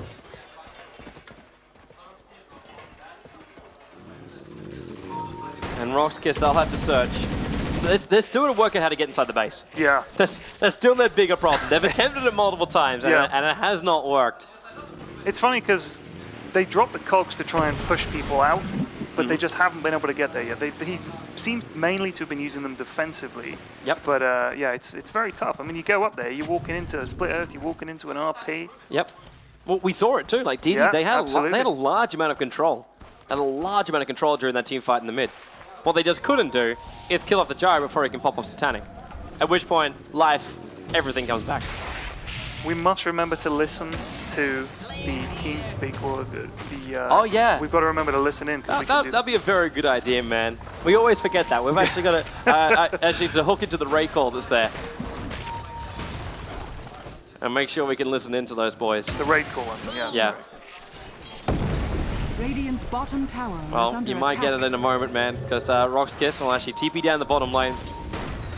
Tell me when and I'll fire it up. Are you good to go? You might have to wait a moment, man, because Solo finds Diddy Rune and Funzy. Man, he just jumped and just stopped. He just stopped all of a sudden. I don't blame him. And the Russians, it's also going to be, well, there you go, there's your jump. Stun up on Yol, but the support runs in. BKB up from Solo. Funzy with his ult and then TP's out to the side. He's lucky that Siddle didn't want to go for a stun. Fucking Maddo's going to do the same and not enough time. He'll go down and the opening might be there. At the same time, Jolene and Dread battling it up. There's the Ghost Scepter wearing off. Dread will time-lapse out. And the second Kalmi shows himself. And there's your jump up to Dread. Long initiation. But the Mana Style, it dispels the Orchid and Funzy. He cannot get this kill. I'd actually be really interested to see what's going through the minds here of DD as RoX.KIS now start to knock on the bottom door, Yeah. man. Well, they pushed them back, what, 2 times? Maybe even 3, so I think they should be confident. RP is up. Dire's structures They are can fortified. defend this. Give her a shot, man. Blink. Big silence. Yeah. Jump down, couldn't follow it with the RP, even but on the same time, or Clockwork, he has lashed in aggressively this time around, and there's your Cogs. Funzy, however, he's in the best position of his life. Yol to go down, Jolene able to get the stun on both Vanscore as well as on Biz, and then the RP to follow up. 3 euros caught off, the Keep It Alive Blast will fly, there's minimal damage, however, and currently just sitting on the rear, he's going to run out of mana if they give him even more time to do that damage, but then Solo, too much of a man, down on the tier 4 towers, Keep It Alive Blast actually taking his kill from him, while Bucky Man able to get the stuns out on Solo, who just walks over, paw slaps down the Enchantress. Bucky Man with another stun there on Biz. Jolene with a pulse. Yeah, back in comes Funzy. Back in comes Funzy. They need a kill. Finish up Biz, damn it. Biz goes down, and Solo's on such low life. Dread's here as well. They didn't take down the Rags, but DD will repel them. But at the same time, you obviously check out what happened on the top. Yeah. That happened. There's something missing, man. There's something missing. Dire's middle tower is under attack. And that's going to be RoX.KIS now. Shall we listen to them? Yeah, I'd actually be interested to hear what DD's going to say, because they're the guys that are a little bit behind right now. You ready? Yep, I'm ready for you, Dire's man. bottom barracks are under attack. Oh, it's very quiet. Okay, we'll work on that for next time, for the next game. It's too quiet. Maybe they're just not even talking. They are like very timid French people. Over here. Or they're just being very polite to each other. So, yeah. Radiant structures are fortified. So 33 to 31, 44, 50 in. And Night Stalker. Man, now with It's been even on 3600. kills since the 5th minute. I mean, there was a big lead taken by DD. I think they got the first maybe 5 or 6 kills, and then it's been pretty even since then. And the funny thing is, you see the distribution of it. 13 for 3 up on the Storm Spirit, then 12 for 4 up on the Weaver, 12 for 7 on the Night Stalker, and then Enchantress, who is now. I don't know if this is like a new award or something, but when you get over like double figures for kills, and then you almost do the same for deaths, and you do this as a support, it's definitely an achievement. Come with me. I'll give you an achievement on Steam for that one. And now he's going to finally build into this Aghanim Scepter. This is what I was waiting for. This is what I was really waiting for. They need to increase their DPS. Absolutely. Rod of Atos is... That's why I don't really understand this item. I don't understand this item enough. Because it slows... It must just be to stop the Night Stalker from ganking. It gives her a lot of health as well. But if Enchantress has good positioning, then the early Aghanim Scepter and even just a Mask of Madness would have been a nice option, because then you can really quickly do that damage to the Night Stalker. Well, I mean, we saw in that fight at the tower 2 minutes ago, the RP caught 3, but they didn't have the damage to follow up and make the most of it right away. I mean, they ended up doing okay in the fight, but You want a bit more damage, like you said. Well, the only AoE damage they have is the Lashrak. Right. Even Enchantress is a single focus target, and she can actually use those imps when Night Stalker like has the BKB up or Biz has the BKB up. And to add like more salt to the wound, there's now an Orchid up on the Night Stalker as well. So not only is he going to use the Heaven's Halberd, which gives the disarm time, but then he'll also have the Orchid, which then gives you silence time. And then you got Biz, who now has almost They're enough. going on the Weaver here, top. But then time lapse, too strong. So annoying. It's just the worst. He's got Lincolns and that. Are you kidding me? And then he gets caught at the bottom lane because they're about to go in here. Clock latches up. He picked up 2. Come with me. You got the 2 supports together. Then the call down as well. It's in the perfect position. 1 down the sidelines. Keeping the life blast as well. Jolene's lost all of his life right now. And Yol even lives through this. They move over to BLR. And in comes Void. Quick on the Void. That's Void. Solo quick on the Void. And that's going to be Millie Rags. Punty's not finished just yet. He wants Biz, but Biz still hasn't even used the Satanic. Now he pops it, and look at the life come back up again. Nice done by Bucky Man, so it won't be a full Satanic charge off. But this looks to be GG for game number 1, where DD are forced back into their well. There is no way they can come out from here. They've lost their top racks. They've lost their bottom racks. The rotation can come towards the mid lane. RoX.KIS still 5 members, and DD only 2. Yeah, I think that must be it now. They still haven't called GG, I guess, because, well, they figure... The fight must go on, man. Yeah. The fight must go on. And more Orchids. Funzy going to get silenced up in Clockwork. Mini lash down. Nice skewer this time around. And then your RP catching 1, however. And Solo, there's the call down again. And it's just everyone caught. He'll actually kill off BLR right now inside the BKB. Attempt to TP out. Storm Spirit on really, really low life. Jumps back out again here. But GG well play comes out from Bucking Mad. RoX.KIS. It was a very up and downsy kind of affair. But at the end of the day, RoX.KIS really deserved that fight. Absolutely. They had DD pounding on them everywhere they could go, but the timing was right for their draft. As we were saying, the DPS just ran out for DD. Yeah. It wasn't there. The late game, they did lack it, I thought. And also, you had so many heroes that were hard to kill. On top of which, you have Clockwork coming in. You've got, I mean, Kotl's always a nightmare. But if anyone gets in trouble, Clock will come in and cog them. Yep. And I mean, as if Weaver isn't bad enough, Night Dude and Gyrocopter on top of that. Man, how do you, it's so difficult. Yeah. You're going up against so much strength, then the quick life leech as well. As you said, the interruption. Even if DD wanted to force it, and they did a really good job of finding those openings to force it, what they couldn't do is push in. Yeah. They couldn't push in. It was a great game. Yeah. Absolutely Man, superb. it was. It really, really was. Look at the kill distribution is so strange. All the kills are just on... I mean, it's all over the place. Like you said, Enchantress 10-10-5. What could we call that award? I don't know. Support that steals. We'll have to think about that. We'll have to think about that. The stealth support.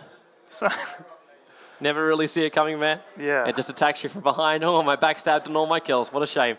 What an absolute shame, man.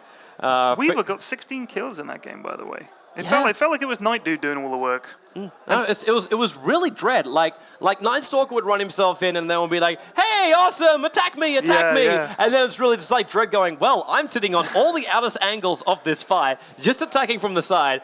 I don't even worry about anything. And you have to kill me twice. Exactly. He knows Dread was never really the hero they initiated on. That one time up in the dire jungle was like, well, maybe they can catch him out. That probably would have been the biggest kill for them and a possible chance to come back. He only died 4 times. In a game with this many, like, it seemed to swing a lot. Yep. But he only died 4 And times. most of those deaths were at the start. Yeah.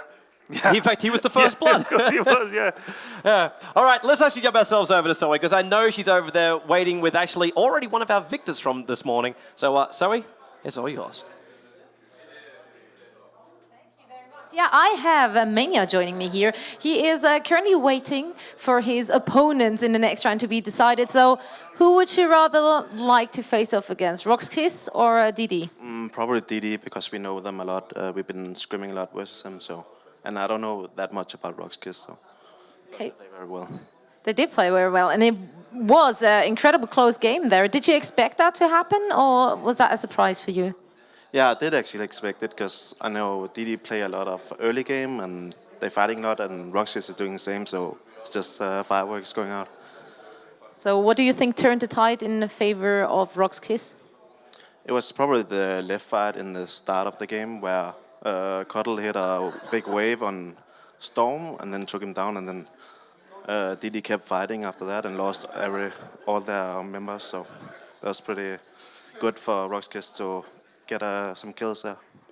As you said, you have been playing a lot against DD. How did those games go? Did you normally win against them, or was it fairly even? It was fairly even, so. All right, well, we will see who will be facing off against absolute legends. And for that, we, of course, going to head into the second game. So, Toby, Pylon, take it away. So we had to come back to us right now. Yeah. The teams are obviously having themselves a little bit of a break as they've walked away from their computers. They've literally run out of the room. Yeah, it's like, I can't deal with it, man. I cannot deal with game number 1. But why don't they want to talk to Zoe? What's wrong with them? Why don't they want to talk to Zoe? Are you trying to say there's something wrong with Zoe, man? No, I said I want it. She called me Pylon. I know. That's true. But she's she was originally a StarCraft 2 girl, man, so it's kind of fair enough. I take no offense. Okay, yeah. I meant to offense by it. She meant to offend me, yeah, but yeah, too late. I'm not taking offense. Fantastic, man. Shall we see how the betting has swung? I mean, well, the betting actually won't move now because the game is obviously locked in. Right. So yeah, we already had our first result from today with Absolutions took it 2-0. If you do want to check it out, guys, you can actually bet with your Twitters by heading yourself over to RaidCall-EMS1.com, and you can do your bet. The next game, of course, coming up is the one you can bet on, and that's Mousesports going up against the Alliance. Yeah. That game's coming up at 17 CEST. Looking forward to that one. It seems like not many people like Mousesports right now as far as winning. Yeah, I mean, it's 81-19 in favor of the Alliance. It's rather nasty. It's rather nasty. But we'll see. I mean, 20% of the people might be right, so... And then Na'Vi versus Fnatic. Yeah. 66% people say Na'Vi. I think that's actually more of a testament to Fnatic. There's more of a testament to them for the achievements they've done recently and just the good play they've had. It's also because Na'Vi really haven't impressed anybody in anywhere. Since their new roster, like there's been a couple of good like they won the JD Masters, right? Fantastic tournament. Tiny plug there. It's cool. Yeah. Can I just remind people about the community challenge thing that we're doing? Not challenge, but the competition where you have to design a mascot, right? Yeah, definitely, man. You got to design a mascot for each team, and it's got to be a drawing. Keep it clean, please. Fanatics could be a little bit more sus though because of the. What's that? What is that? You don't know what that is? I don't know what that's meant to mean. Did you not watch the Starladder Finals? I missed the Starladder Finals. I know. So tell me. I must know. I would actually like to bring the video up for you right now, but we'll get in trouble. Okay. We'll get in trouble. It was we won't go back to that one, but who knows? We might see a repeat of it. Whatever warms you up for the grand final, because that's where it was with the Starladder Finals. But we are here for the RaidCall EMS1 Spring Final live in Poland, and we're actually going to go to a very, very short break. So sit back, relax, find yourself a beverage, and maybe some popcorn. We'll see you guys soon. So game number 1. Yep. We just saw that. Yep. Yeah, it just happened. Yeah. Fantastic. I'm all over it. If you missed it, VOD will be available later on this Twitch TV channel. Well worth a watch. It was a brilliant game. So, all that aggressive kind of style. Enchantra's pick-off, late game, it wasn't there. No, it wasn't. So, here in game number 2, do they say, okay, well, we just try to face up against them at the very, very start. We try to go toe-to-toe with them, and was it just the draft that let them down? Because for me, it wasn't. Their play was good enough. Yeah, I mean, we couldn't call it for most of the game. Yeah. But then they lacked that big right clicker. I think that's where they fell apart. They were missing that. There was no DPS. Exactly. They needed to get someone in who they could just was hard to kill and did a ridiculous amount of damage. And I just think that maybe the Enchantress pick, like you were saying, interesting. It worked early and worked mid. Yeah. But late game, they had too many good heroes. Gyro, Night Dude, I mean, it's tough as it is. It was actually Weaver. It was kind of weird, though, because like you look at the lineup and you say, well, we've got Enchantress, which is all great for early pushing and like a couple of early ganks, but there was no push. No, all 3 tier 2s for RoX.KIS were up at the end of the game. All 3 of their tier 2s. I mean, that speaks volumes, I think. Yeah, man. I'm interested to see. I'm really interested to see how we're going to go with game number 2. Looks like everyone's inside, and Biz is saying they're ready, and you under the name of Kawa. Yeah, I'm Kawa on there, yeah. I couldn't spell ready. So you're now Kawa Pylon Flux? Pylon Kawa Flux. A Pylon Kawa Flux? Yeah. Wow. What's a Pylon Kawa flux? flux? That's A well, Kawa flux. Ask Zoe. She made up the name for me. Yeah. Yeah. So he's creating new things every single day. I could just hear her swearing over there. Okay, let's roll. Let's go. Oh, at least one team does not have a... Oh, they got to set a name. Oh, DD need a team logo. That's actually a new thing. Yeah, that is a new thing, that someone does not have a team logo. So I'm going to press the button. Yes, you can now hit the button. Well done. Admin. Valve, I applaud thee. Yeah, I applaud seriously, thee. good work. Yeah, now give me custom maps. And also give me the game.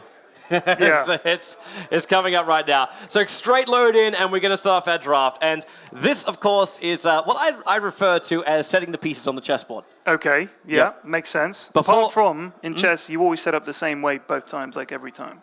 Yeah. Like it's always the same. Yeah, but in Dota, I say you change the pieces, man. Yeah. If you want it, you can have 5 queens. Exactly. But careful, they struggle working with each other. Put all kinds of things on there. Think of anything. Think of anything. I will take a lighthouse. Lighthouse it is. Boom. Yeah. You just got a lighthouse. Yep. I'm a walking ward. I'm SA with no items on the map. I'm a lighthouse, man. I'm going to put a hamster on there. You're going to put a hamster? Yeah. What would a hamster be, though? What's a hamster? It's an animal. But it's got to have an ability, man. Well, yeah, it's going to scurry all over the board, knock all the pieces over. Job done. Set up a little nest in the corner. Make more hamsters, so even more future games exactly, are destroyed by hamsters. Anything can happen. Ah, here I thought bears were the enemy. Obviously not anymore. Here's a Wisp band. We see the Wisp band all the time. By the way, there are some bands going on and some picks. Yeah, this game called Dota 2. Yeah, so Wisp, you're all right. He's taken out. I'm actually wondering, like, I remember, I'm going to stand by. I'm going to stand by my saying of saying Wisp, and I think it's a pretty easy saying to say this. Wisp will be banned or picked in the first phase, no matter what happens. No matter what happens. Yeah, I think you're right. And just to do that now, some player will be listening and going, yeah, I'm not going to do that now. No, I hate him. Like, he's a nightmare to play against, isn't he?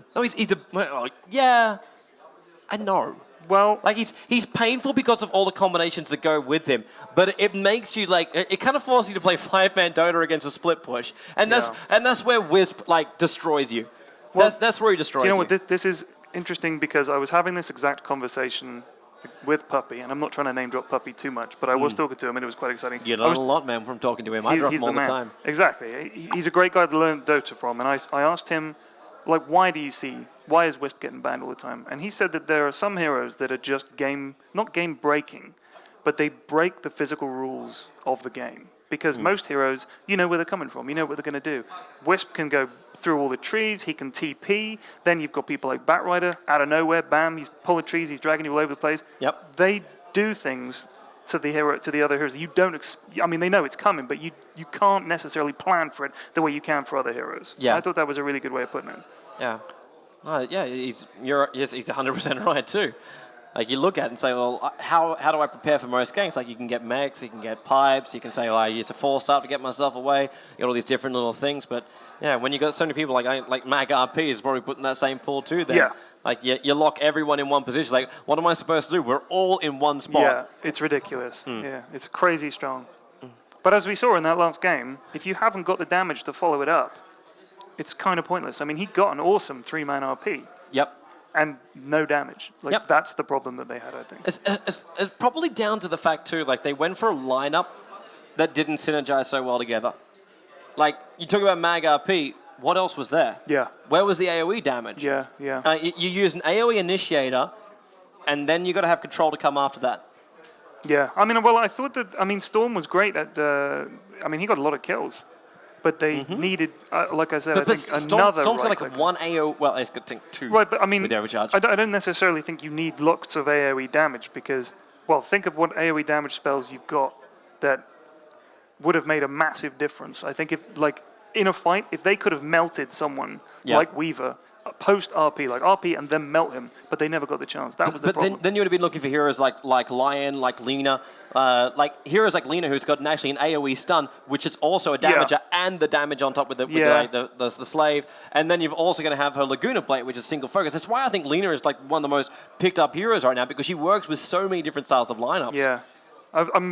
Works with Shadow Demon brilliantly. Oh yeah, most definitely. But the thing is then, Lina in the very late game, she's still not like the crazy right clicker, is she? I mean, she's not like someone like Void Actually, or AM. the funny thing is, though, with the Fiery Soul, she Yeah. actually does a lot She more does, damage you're than right, what you with think. Fiery Soul, yeah. Yeah. But she's pretty flimsy. Oh, yeah. Yo, she's a fragile woman. She You've got to is. handle her with care. You've got to look then from Zoe, I tell you. Fragile woman, she doesn't like that. Lena's a fragile woman. Rather top-heavy as well, but still fragile woman.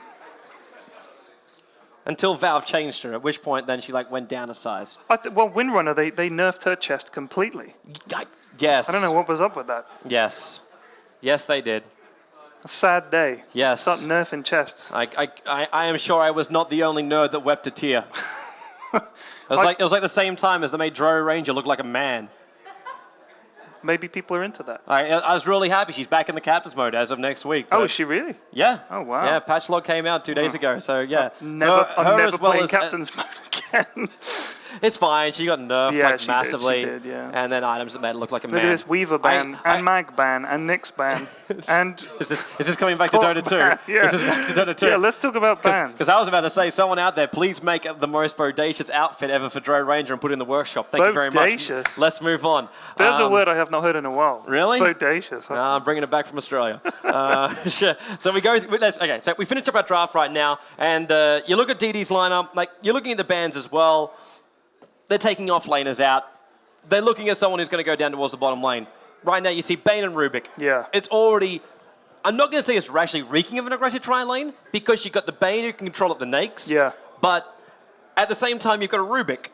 You've got 2 setup supports, which means you've got to have one hero that's able to carry through all the damage in the world. Absolutely. And then you're up against an SD and a Coddle, which means I want to carry through the damage, I initiate up with the Nakes, and then SD disrupts them. What do I do then? Absolutely nothing can be done. However, if the SD's initiated on, then there's nothing anyone can do. Right. Because Nakes can't help him, keep it light where we had to help him. He will go down. So the aggressive tri lane for DD is still possible from there. And the Gyro, safe lane, bottom lane is old school. Absolutely. But it's doable. Give him a couple of extra consumables. Well, we sit saw him down that in there the with a last rank game. band. That's exactly what he did. Safe. He was... That was true. Yeah. Yeah. Old school, but still current school. Yeah. School. Yeah. Home And school. Nature's Prophet ban here. Yeah. It's an interesting one. It's just, again, another off-laner. They're looking at the possibility of even just pulling the experience from that bottom lane then. But the Weaver and the Clockwork kind of make me feel a little bit more like solo off-laners when Nature's Prophet's a bit more of a kind of thing. But, but the nice thing is it just removes all of the possibilities of split push. And we were talking about him earlier today, weren't we? We literally were. Yeah. He's a superb hero. Fantastic mid-solo. And this now means that DD can go with something they would have enjoyed back in the past too. So they can actually go with like a Beastmaster pickup. They can grab him, gives him another good stun as well, gives him a good initiation on the Brewmaster, and gives him a long hold time. Like you got the initial Roar, then you got the Fiend's Grip, and then you've also got Rubik. And depending on the timing of it all, if he's able to steal that Brewmaster ultimate, you're adding another, well, it's basically Brewmaster's ultimate, which is having a free Yule Scepter, as well as a free, like, okay, he throws rocks and stuns people, so I'm going to call it a tiny avalanche. Yeah, a tiny avalanche. Yeah, yeah. He like takes a piece of tiny and just hurls it at people. Yeah. By the way, when Rubik steals Brewmaster's ult and ults, do you get 3 Rubiks or do you get 3? You get 3. You get 3 Brewlinks. Really? Yep. He actually he copies the Brewmaster Brewlinks. Awesome. Yep. Which we can't call like pandas anymore. No. That's hence the term Brewlings. Brewlings. Yeah, Brewlings. I like it. Yeah. It was decided back on the dawns of Dota when we realized that Brewmaster was actually like an overgrown Labrador. He's a bear, isn't he? Sort of. What would you say he is? He's got very big ears for a bear. Yeah. It's like you put a panda with a Labrador. Yeah. No, I can see why you're saying Labrador. And then you don't watch the joining of it because that's just wrong. Yeah. But you just appreciate what's created.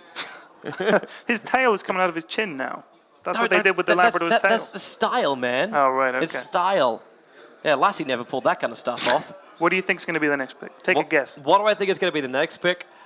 With Puck gone, I kind of feel Queen of Pain. I'm not feeling a Faceless Void. Didn't see that. So that might be Gyro mid then. It could well be. Yeah. It could well be, but it could also be, remember, Brewmaster's going mid lane. There's no reason why they can't run the Void in the mid solo as well. Both will hit level 6 around the same time. You want to pop your Brewmaster ultimate? No way, Chrono. Yeah, yeah. can't do much more of that. But more than likely, it does kind of feel like it's going to be an aggressive tri lane up on top, which means it should be Gyro, Rubik, and Bane together. That should be the combination. And it kind of has to be too. If you pick up a Void, unless you are going to run him as a solo mid, that's the only other options you've got. And there's too much farm then. If you're trying to get both Gyro and Void completely farmed up, it's not going to work. And Tinker as the final selection. So this is now RoX.KIS saying, okay, you think we're going to run melees in the middle lane? I say poo-poo to that. Poo-poo. And let's run Tinker in the mid, Brewmaster up on the top, SD, Coddle, and Nakes down the bottom lane. You play defensive tri-lane, and we'll stick it to you. Which means that Bane, Rubik, and this now has to change DD's lineup up. Yeah. Because DD now have to say, well, okay, we're going up against some rather aggressive heroes, but if Knifesteel's going to end up on the bottom lane, Bane, the tri-lane is going to follow him wherever he goes. So Void can start in the bottom lane, Jara can still go middle lane if he wants to, and they can pick like an off lane like Windrunner or something like that right now. Which would be actually quite nice. Brew must be forced to get like an early Stout Shield if that's going to happen. And Beastmaster. There's your Beast. I thought about him before. Yeah. But they're going to run him in that mid-solo role then. And it's nice to have. It's nice to have the Beastmaster Raw. I mean, it's it's useful setup, useful escape. It's and also you got Chrono. Both teams have quite a good set of team fight spells, I'd say. And you see the discussion happening right now between DD. Yeah, they don't look happy. No, they're not sure about lanes. They're really not sure about lanes for this one. And even now, like the calls coming off here from RoX.KIS, they've got to work it out too. This is such a fun draft as well that comes off from DD. They got backed into this corner because of that final Tinker pick. If RoX.KIS wanted to do it, they would have gone standard. Yeah. They would have gone very, very standard. But they didn't. They mix it up. They throw the Tinker in towards the mix-up. And now it's like, well, okay, what's even going to be our good lanes now? Yeah, a long lane hero, Brewmaster, unless we go back to like Scornair version of Brewmaster, which was them running as a long lane, which is also a secondary option right now. I don't really see it planning out. No, it's going to be very, very interesting to see what they come up with. It's going to be tri-lane versus tri-lane rotation and find where the hell we can end up. Both the tri-lanes, I think, actually want to match up against each other. They both want to do that. They want, and then it's just the trade-offs, like Tinker and Brewmaster. Who couples with them? The other option, which I cannot believe I didn't even talk about this, is actually running an aggressive tri-lane on the bottom lane for RoX.KIS with a Brewmaster. And leave the Nakes up on that top lane. Nakes has been playing the solo. So there's another option as well. Yeah, I've actually laned Nakes is something I've seen quite a bit. A friend of mine called Danny D, he plays Nakes off lane. Yep. And not off lane, sorry, in the safe lane. And he does very well with them. You can also do him in the off lane. There's no reason why you can't. The problem is, though, you need a little extra support before you leave him. Yeah. Just like we saw earlier today, where like the Nakes gets up to level 3, and then you walk away. Because by that point, he's got like open wounds, he's got feast, and he's got rage. So if things go wrong, he's able to deal with it. And then we'll get up to his level 6, and then you can't kill him. You cannot kill the Nakes on the off lane unless you are like the best stunners in the world and have the best initiation timing. This is really look at this. This could be a potentially a pretty big fight here in the jungle. Both teams have both gone there. This is classic RoX.KIS. This is really classic RoX.KIS. And now they're going to find someone. Funzy, open wounds already leveled up here from Biz, and they open it up. Solo, March the Machines level 1, they're going to give it a shot. Access through 4 heroes to keep the blast, that was really big as well. Huge damage comes out, extra stuns, and they're going to chase down here on BLR. Dread, he can't climb just yet, but he's in a good position for a last hit, and again the Keeper of the Light with a blast. Perfect positioning coming off here. Dread, however. Dread surviving. Man, he just lost a large portion of his life. But Yol, 2 perfect Illuminates, absolutely perfect Illuminates. The funnier thing though is, DD, the first thing Come On Me leveled up with, Enfeeble. The battle begins. There was no Nightmare, there was no Brain Sap, there was no ability to control RoX.KIS's movements once that fight began. Yep, it was, well, I mean, I thought the smoke would run off just in time for them to have been revealed and for DD to get out. But the open wounds level up from Lifestealer, it's got a really big range on it. Like, it's something that people don't necessarily anticipate. Obviously, these guys know. But the range on open wounds is pretty huge. And the funny thing is, though, like the range is so big, but we make the most of it once you actually get him close and start attacking him with that bonus life leech. It looks like I was right about the bottom tri-lane. Yeah. Well, I say I was right. I like filtered 5 different options in for RoX.KIS. One of them was right. And that'll be Dread here on the bottom lane. But it's a nice, easy setup for him. because you go Disruption, and then he moves in, keeping the Light Blast, and the Clap, wastes the timeout, and Bucking Mad loses half his life straight away, and then they all attack him down. Even Dread, once he's got this Enfeeble up on him, it doesn't stop his farm. This Bane pick now doesn't work against RoX.KIS because Dread's like, well, okay, you take away my farm, but I got this 90 mana cost damage, which is still going to deal 100 damage, which is something that Nags cannot offer. And I have unlimited mana with which to spam it because I have a Kotl with me. So it's agonizing. And it's just smart laning. It's really, really smart laning here from RoX.KIS. Do you think the Tinker is a bit of a surprise pickup? But RoX.KIS must have been ready for this. Yeah. And DD were not. DD were not ready for this. I think they rocked DD with the picks. Oh! Thank you. I don't know if that came through on the microphone, but it was attempted. I have a plastic desk and I've taken out the leg. So I can break this thing. There was an audible groan in the room then. It's like, oh my, did we just get to that level? I think we just did. I'm liking this top lane. I'm actually liking this more for Biz though. BLR's gonna be very, very careful. If Biz open wounds up on him, he's dead. Just like this. And now watch the life leak. This is for Biz to get life back, but then BLR, he already had a little bit more life. If Biz started just a little bit earlier, he might have given him a shot, but all he wanted to do was just stop the salve. Biz has still got his own salve, and now Biz moves back, he'll heal up to full life, get a full creep wave worth of experience as well. And BLR, he buys the bottle. But the courier is still walking. Yeah. The courier is also now just arriving at the mid lane for Funzy, who's here in the mid solo. And that means got to go all the way to base and then up towards the top lane. This may have just been a bottle that came up at 4 minutes. It really may have been. Dread. Man, this is the confidence. He walks in, picks up boots, and doesn't give a hoot. It is just straight in, straight out, man. That was ballsy. Well, I mean, look, he knows that Bane is still level 1, so he's not going to get nightmared. Rubik has telekinesis, but again, he's only level 1. And then you just got to worry about the Void. I'm actually a little bit surprised by his build, though. He's got a point in stats. He didn't go to the point, which I thought he would have done, which is the Drunken Brawler. Right. You're in an aggressive trial lane. Even having a 10% dodge chance is still an awesome thing to have. And now Disruption, you know it wants to come. Yeah. You can feel it. You can feel it in the fingers. And because he's got Catcher as well, but they don't want Void. They don't want Void. Right. Because Void will just basically time walk himself away. He has an escape mechanism from this one. By They the way, won't come on me on Mad. This bottle made its way all the way top, and BLR drank it dry, and now he's sending it all the way back again. And he's only at half life. And he's still on half life. This is no fun to lane against Nags. Oh, another blast. That's Dread being picked up. Bucking Mad being beaten down a little bit more here. But with that Illuminate spam, and because you were talking about it before, and I always love watching this with Keeper of the Lights. Because they always, it's always different with what you can do. You can look towards having like this high points up in Illuminate spam and do a large amount of harassment damage, but he realizes that keeping Dread's mana pool up is so much more important. So the second point goes into Chakra, or third point, I should say, skill up goes into Chakra. I think it's the smart choice. Oh, Death top lane. Death top lane. And if they're not careful, they're about to lose couriers. Coddle Blast will fly. Only a small channel, and now it's going to go down. Get the little flying honey badger out of there. BLR tries to bottle it up.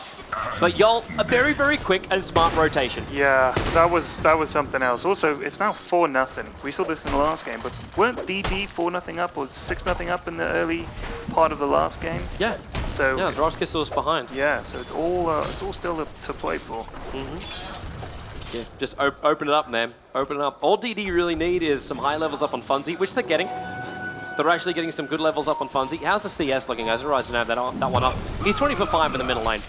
That's looking pretty good. Oh, pick up. Vanscore can be pulled back, and now Void looking for an extra bash. The Nightmare goes out on Dread. Vanscore in the meantime just runs himself away, and Dread's like, well, I've got a large amount of life points, and still got 6 tick charges. Goes for the clap. Manning up right now with the Brewmaster. Come with me. Quick salvo. Keep him alive a little bit longer, but not long enough. Dread will take his life. Bucking Mad. He needs another pickup. He's got telekinesis. Dread. He's on the run back out of here, and he will get out.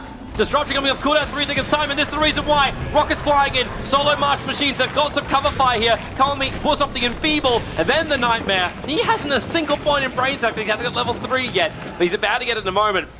And Dread's gonna be careful when that happens. but he's now up to 9 stick charges, and they lose nothing on that bottom lane. When I thought seriously, Vanskor was dead. Yeah. I mean, it's fighting in March. Is March just basically Tinker turns up and just says the fight's over. Yep. Everybody break it up, move away, go back to your homes. There's nothing to see here. It's like, let's take this fight elsewhere, man. Yeah, we're off. Biz, he's off. Phase boots, and BLR wants to run away from this. That ain't gonna happen. And in fact, he may as well just keep diving this one. Not gonna do it. Not past the tier 1 tower. But he could have. He really could have them. He really wants blood. Well, he's a life stealer, man. Yeah, of course. Blood is like life. You know what, in Southeast Asian Dota, they call him the monkey. Do you know that? Really? Is that because he like does the little... Because he does his little, he kind of moves like a monkey. That's like their nickname for him. I would have actually called him like... Well, that's what Cyclops tells me anyway. I mean, he could be full of it, but I don't think he is. I'd actually call him like, what was that fantastic movie, Underworld, and like the vampires as they come back up again. He's like halfway there. Right. It's like I'm starting to get juicy again, but I'm still missing out on some definitely some good goodness. He makes me think of the bad guy in the bad guy come in with me, Hellraiser. Death, Nightmare. Still trying to farm up the Miller's one. Then Vanscore's like, well, okay, I have this wonderful thing called a disruption. Can we block you in on the side? Then a brain sap. Vanscore's actually giving some life back over to come with me. He's going to move himself a little bit further away. Keep a light blast. Really, they get that help. Oh. And Vanscore's 17 HP he goes down to. 6 for 0. I'm loving this play from RoX.KIS. I know I told you. We were talking about this at the very, very start of today's broadcast. And I was saying, you know, RoX.KIS, they should be in the grand final. And they're showing right now why they would deserve to be in the grand final. Absolutely. By the way, the boots first on Shadow Demon, that saved his life there, basically. And also means he can get around to disrupt people.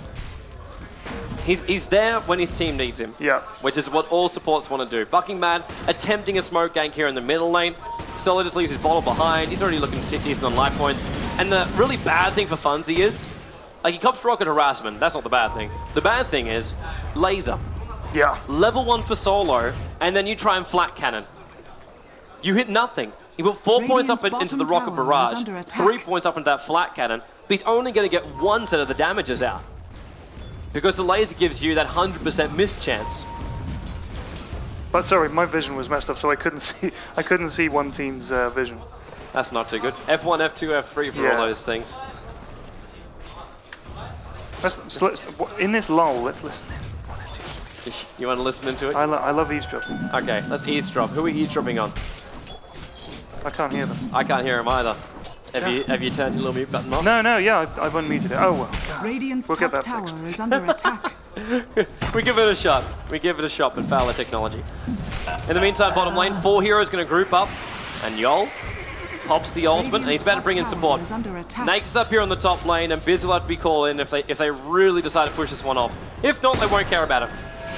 Solo's almost up at BTs, and then we have a global Tinker. The Woist. He is the Woist. The Woist? He's the Woist. The Woist? Look at this guy. All of a sudden, I want to own a Tommy gun. Forget about it. I thank you for your influence on me. It's good, man. Beastmaster's back up to the top lane. Hilarious thing is, BLR, I think he's actually been level 6 for like the last minute or so, maybe even 2, but he hasn't lit up for a single raw. Yeah. Brewmaster, here we go again. What's up, come with me? Nightmare, this time he doesn't get the clap off. This time Dread's positioning was just a little bit more, I'm coming in to contest the pull. But with that contest, he now hits level 6. Yeah. So Brewmaster ultimate, which means prepare yourself for dive, keep a life blast. Oh, really? That's a level 2 blast. It wouldn't have been enough to kill him, but he backtracks the damage. Sick.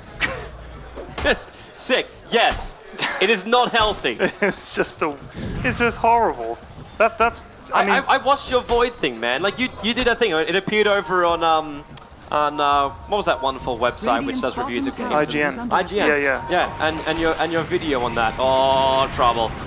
Disruption and the catcher, both on Kami. Keeper of Light, fully charged blast. In comes Solo as well. And that attack is not enough to kill off Kami. His stick charge as well as Brain Sap is enough to keep him alive. And now the Brewmaster split goes. Funzy lays it up. He can't take anything. The Creep Wave's going to kill him off. Funzy. In fact, he will die. No, he won't. No, he won't. He's running up higher. No one's actually dead from this engagement. How is no one? Okay, Bucking Match be the first one to go down. Vaxel's around just behind him. There's going to be one kill. Back over now. Raw's out in Solo. There's our Raw. And then the boy Chrono. Hold him there. And Biz, he's just sitting on the side. Beastmaster caught Blinding Light. Solo! 9 HP!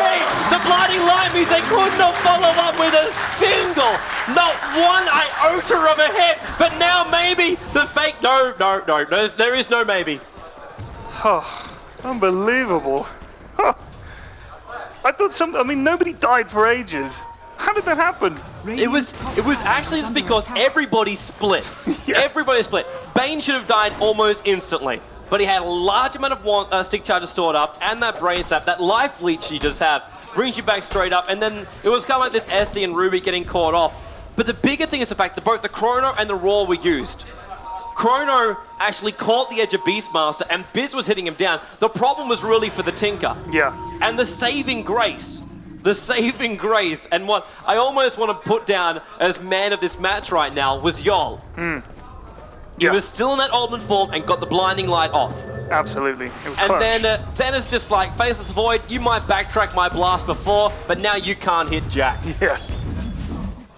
The revenge Blinding Light. Radiant's middle tower is under attack. What it felt like, man.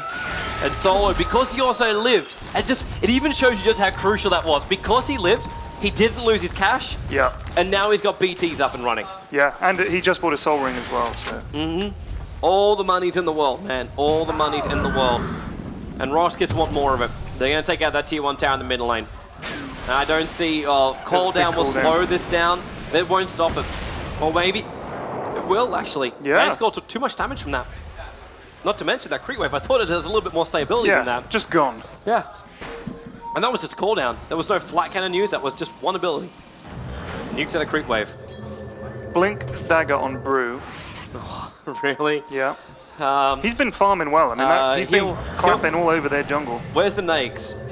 Because we now have a Nakes bomb, and Nakes also has an armlet. Oh, there's your boy Chrono. Gonna go on VaxelTV. Maybe hold him there. Dread's already down, and they do get pick up too. Then the Fiend's Grip holding Solo in position, and Biz says, well, let's go man style. I'm in Raw. The Raw does no damage to it, and Bucky Man able to steal the rage, but Biz stays alive. He needs something. The Courier's in the mix here. Courier trying to be hunted down by Yol. Tinker will buy back. He's back here. Maybe with a quick rearm. March the Machine trying to fight this one off. Laser goes out too. Funzy. He stands his ground. Probably not the best thing to do, but BLR managed to pick up a triple kill right here.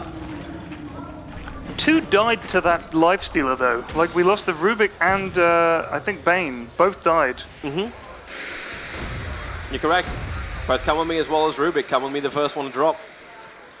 But in return, they picked off the Tinker, and I believe, he also bought back. Wow. So that's a lot of cash, which RoX.KIS just gets to throw away. And you see the advantage. Like, look at the graphs. Yeah. Look at that graphs. In that one fight, 3,000 worth of experience is going to be being gained. Not to mention the extra time that RoX.KIS takes to get back into the lanes. So as you'll see that update a little bit better later on. But it was an 8.5, probably 9k advantage, also worth of gold, and that's now gone by 2k. They're desperate for this mid tower. Well, they're going to get it, man. Dread's coming in. He's like, well, I'm going to get attacked by a tower, but it doesn't put my Blink Dagger on the cooldown. I'm looking for somebody. Funzy, will you be my partner? It's like all those... Look at all those robots, my god. Everyone finds a partner to a dance. Find yourself a robot. They look like Cylons, really. Yeah. And there, they finally get it. Okay.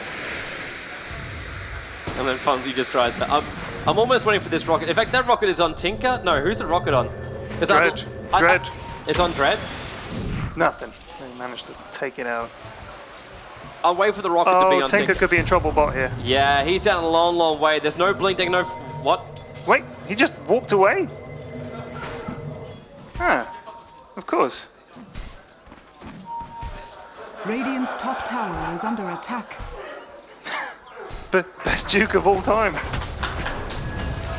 There's a time when a commentator doesn't need to use words. Just walked out. Bye, guys. I'm seeing it.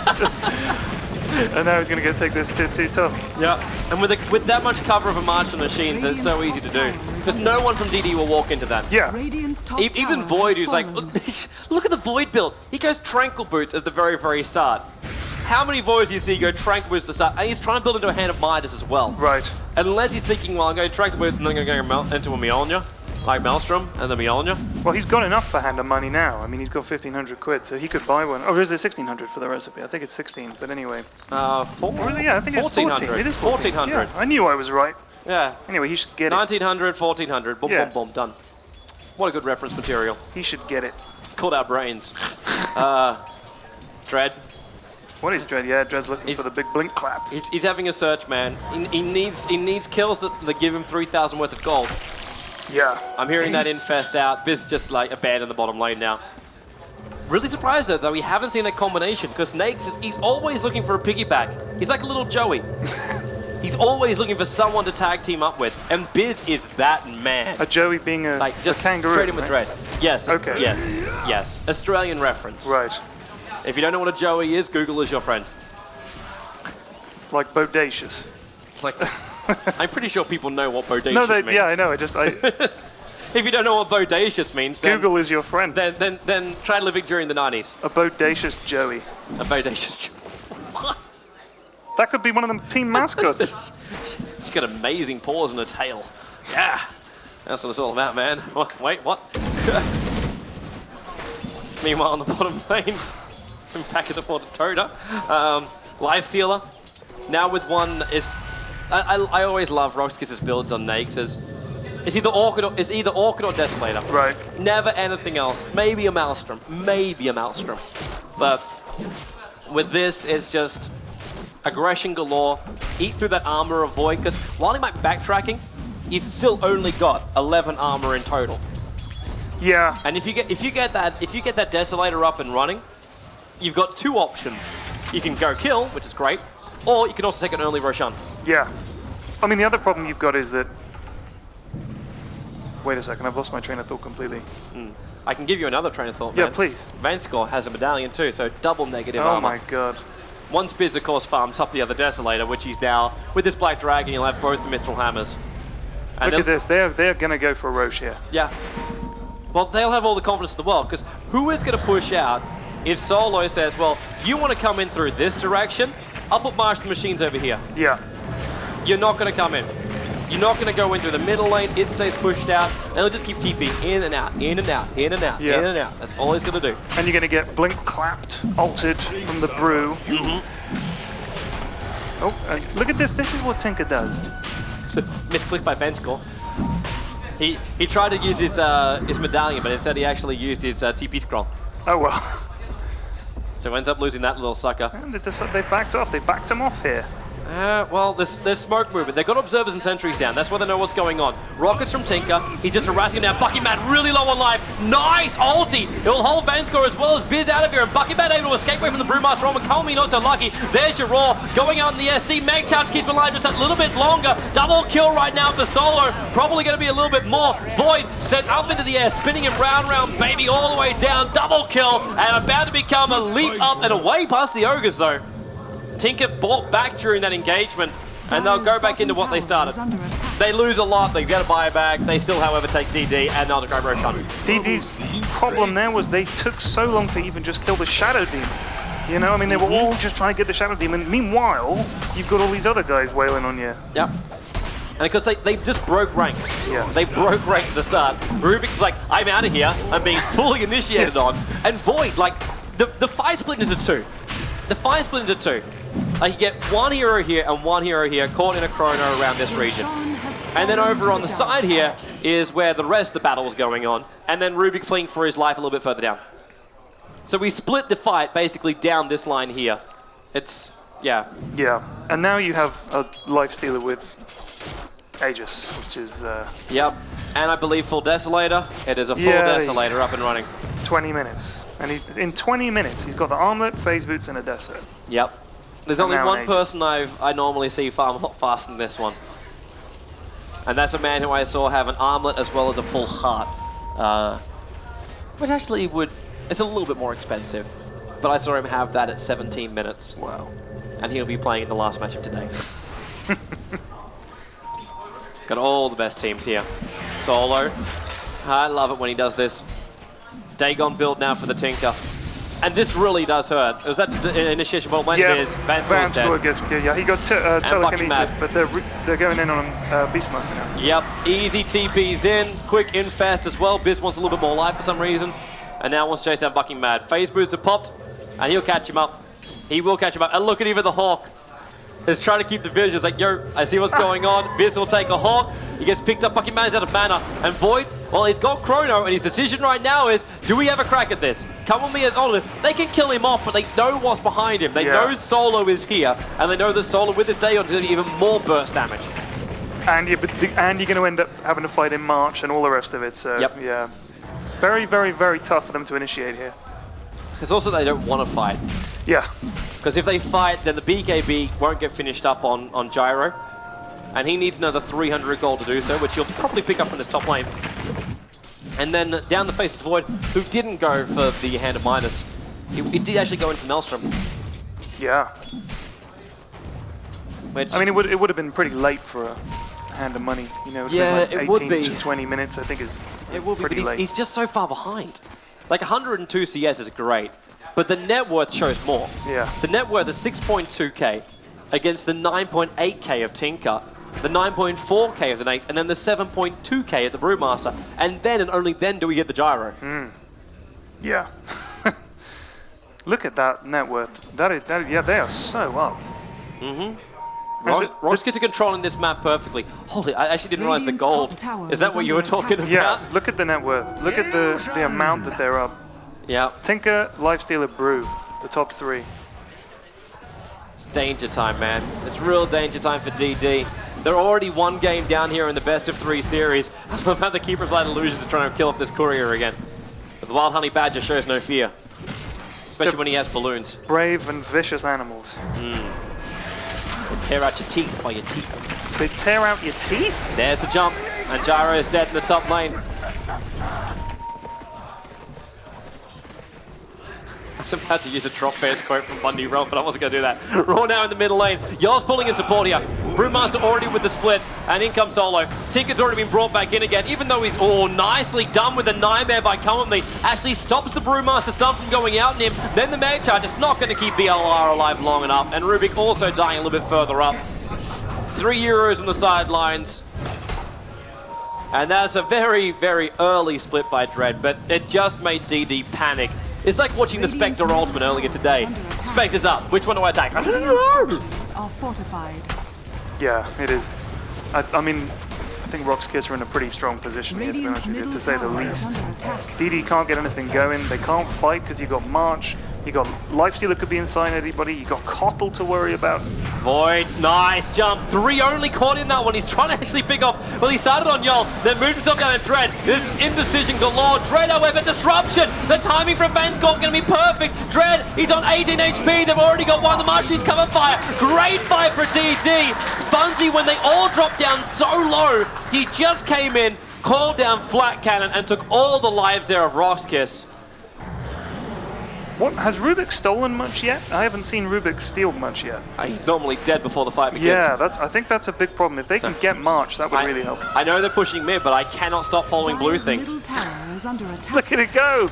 Boom! Dire's Into the well. structures are fortified. That should be like the explosion of death. TP's coming towards mid lane. Brewmaster, blink, clap. They're going to go on Funzy. He's worth a lot of money right now. And Tinker. Then you see the power that comes from that kind of like burst damage. And Blinks and Dagons again. That is a level 2 Dagon with the level 4 rockets. It's now level 3. He just got the recipe for level 3 just to rub it in. And it's so good though. It's so good.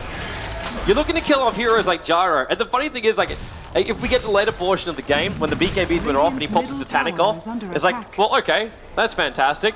I've got burst damage. You can't attack fast enough before I got you killed. I don't think this is going to get to the late stage, to be honest with you. I think this is going to be over in about 5 minutes. The funny thing is, even with the late stage of the game, like, I'm talking about Satanic, but he's going to get lasered by Tinker too. Yeah. So then he gets no lifesteal because he can't hit anything. Unless it's inside his BKB, and then he gets out of that, and then at which point he can get lasered again, rocketed, and Dagoned, and then rearmed, and then all three all over again, and then rearmed, and then all three all over again. If Solo's got a mana pool that can support that. And next item will have to be some kind of mana pool item. Yeah, I think so, yeah. Like Shiva's Guard or Scythe of Ice or something along those lines. Do you think he could go Orchid? Do you think that's a decent thing on Tinker? I wouldn't see a reason for it.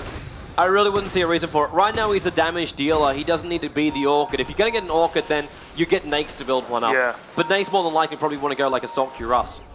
Well, he's got nearly 4.5 grand in the bank, so he's happy.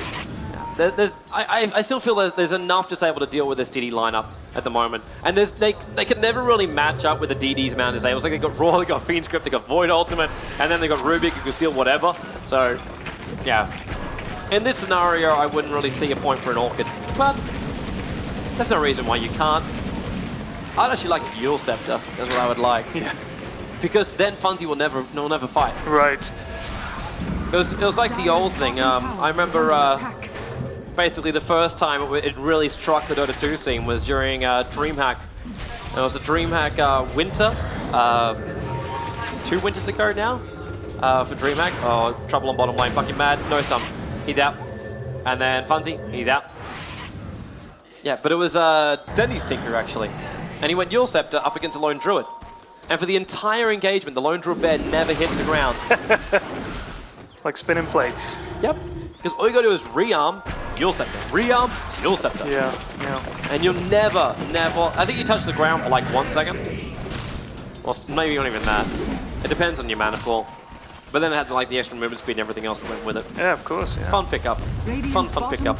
Is under attack. Void trying to get some work done here top. They have not, well, sorry, they're about to take 1 tower, their first of the game, and it's just coming up to the half hour. I don't think it's going to work, man. There's TP support coming in. Purge on Funzy, Catcher as well. Fiend Script comes off and come with me, but then he's going to deal with There's Laser and the Dagon. It almost looked in perfect synergy that it went up at the same time. Brewmaster, the effect the Yule Scepter like from the Storm Brewling, and that's giving that the BLR in the middle lane. And what should be that the BLR.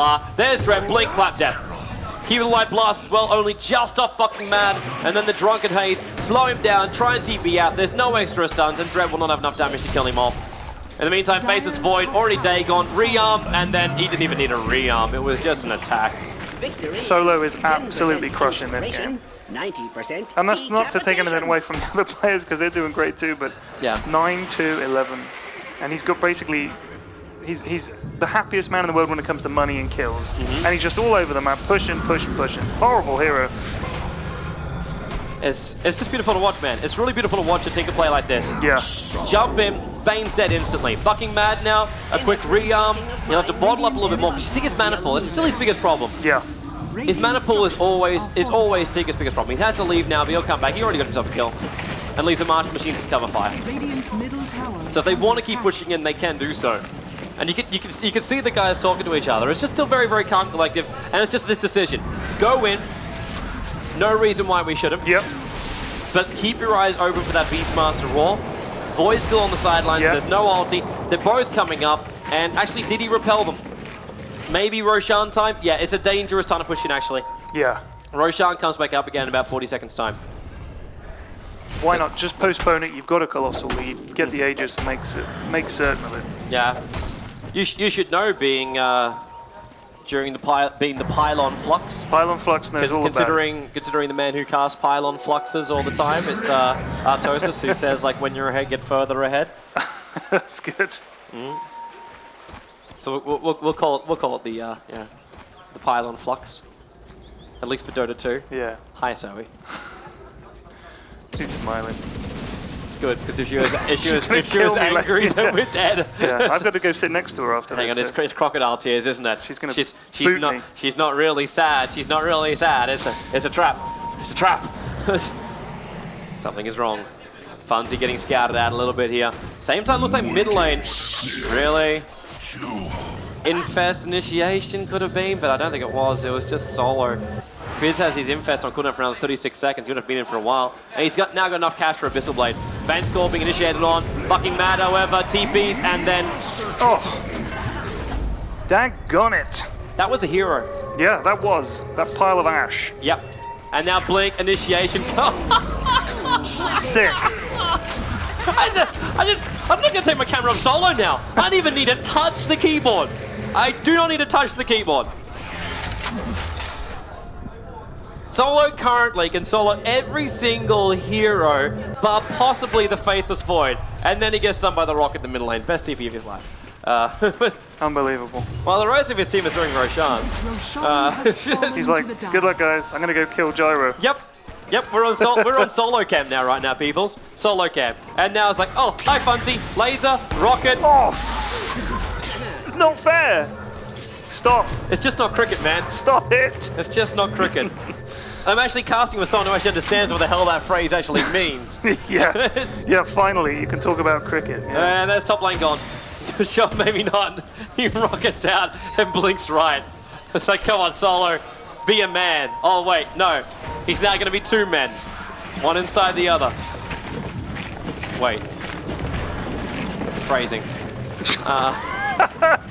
Yeah, I missed that until you. I just took a couple of seconds to think about that. Yeah. Let's not think about that again. So 12 to 30, and Tinker back to the top lane.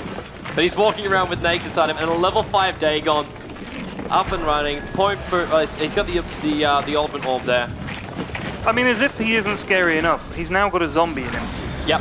And he could just barf him onto you at any moment. And that's one excretion you don't want to have on you. Absolutely. He just... Yeah. He's pushing it. you want to wait for it, don't you? It's Rion, there's a March cover fire. It's like, oh, NCBL. It's just like, let's just go, man. Let's just go. Just do it. Just do it. Rocket in. Follow me, man. I've got this. The really hilarious thing is right now, Solo, yeah. This rocket will follow him to the ends of the earth. He can have like 3 rockets amount of like time he's jumping back and forth. It's pulled the ancients as well. Yeah, there you go. There's the rocket. Off it goes. Run it. Go blink. Fail. But if he TP down the bottom lane, you can get this rocket bouncing back and forth. I know. I sat for a while with Purge actually testing that. How long does it? Just forever? Yep. Wow. It never wears off, and the longer it follows, the faster it gets. Oh, really? So what we actually was in WTF mode using blink daggers, and we actually found the blink dagger was faster than just TPing around the map. But you TP the bottom lane and just have like 5 million rockets just stand off at you because they take time. They're called homing missiles for a reason. Purge from Vaynescore. I think he's just getting sick of not casting an ability. Beastmaster's Eagle has died about 1,000 times in this game. Poor little guy. For the cause. There goes one. Nice chrono this time around. Can they kill off Solo, however? Not while there is Vaynescore disrupting up the target they want to kill off. And then Biz like, let's play this one. Jolene, I stun you in the name of Bizzes.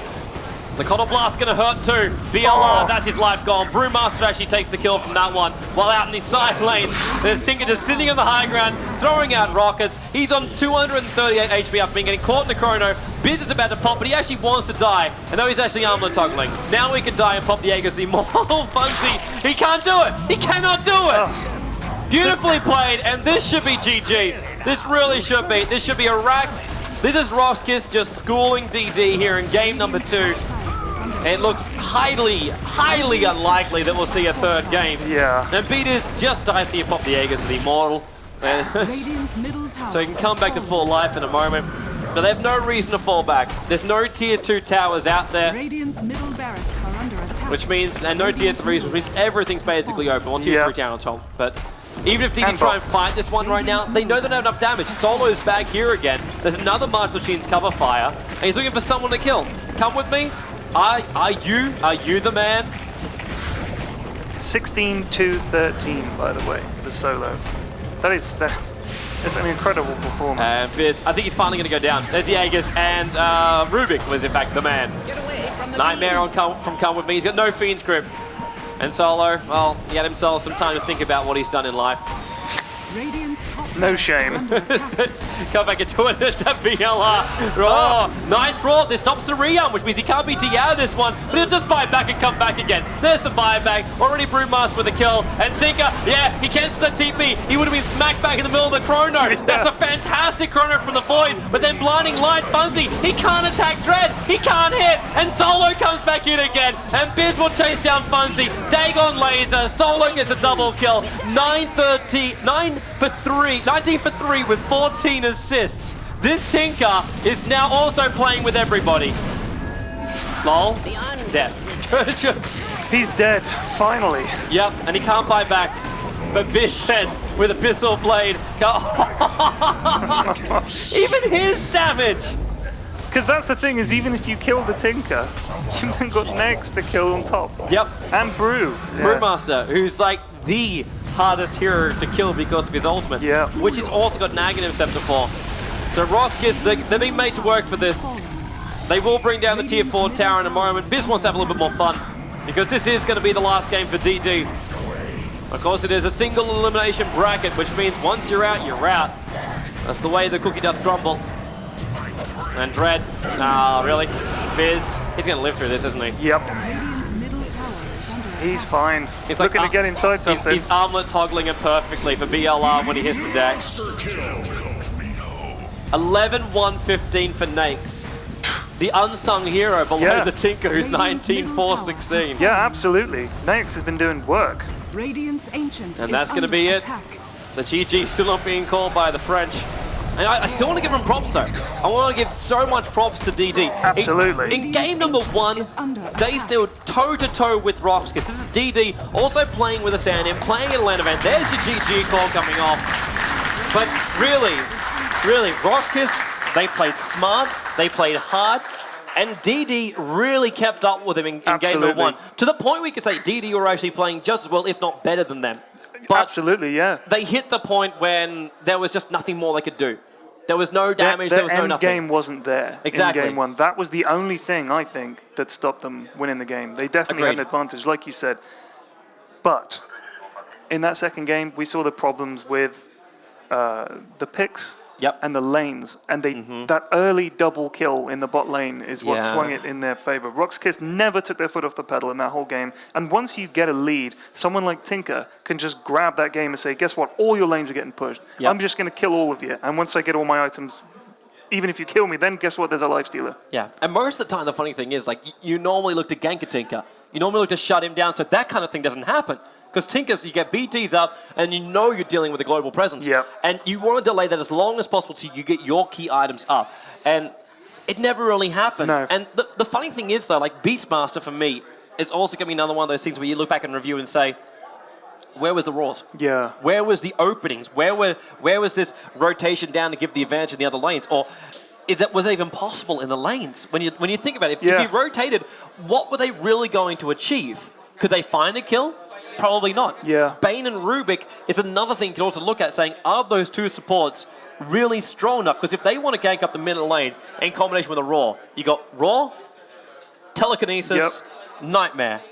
Well, we saw it in the early stages. How many times did we see RoX.KIS running away with very little health left, but they didn't die? Exactly. Like, they just escaped. Because there's no nukage control. That's the synergy you look between the two support heroes. That's why Bane and Rubik, two setups, set it during the draft.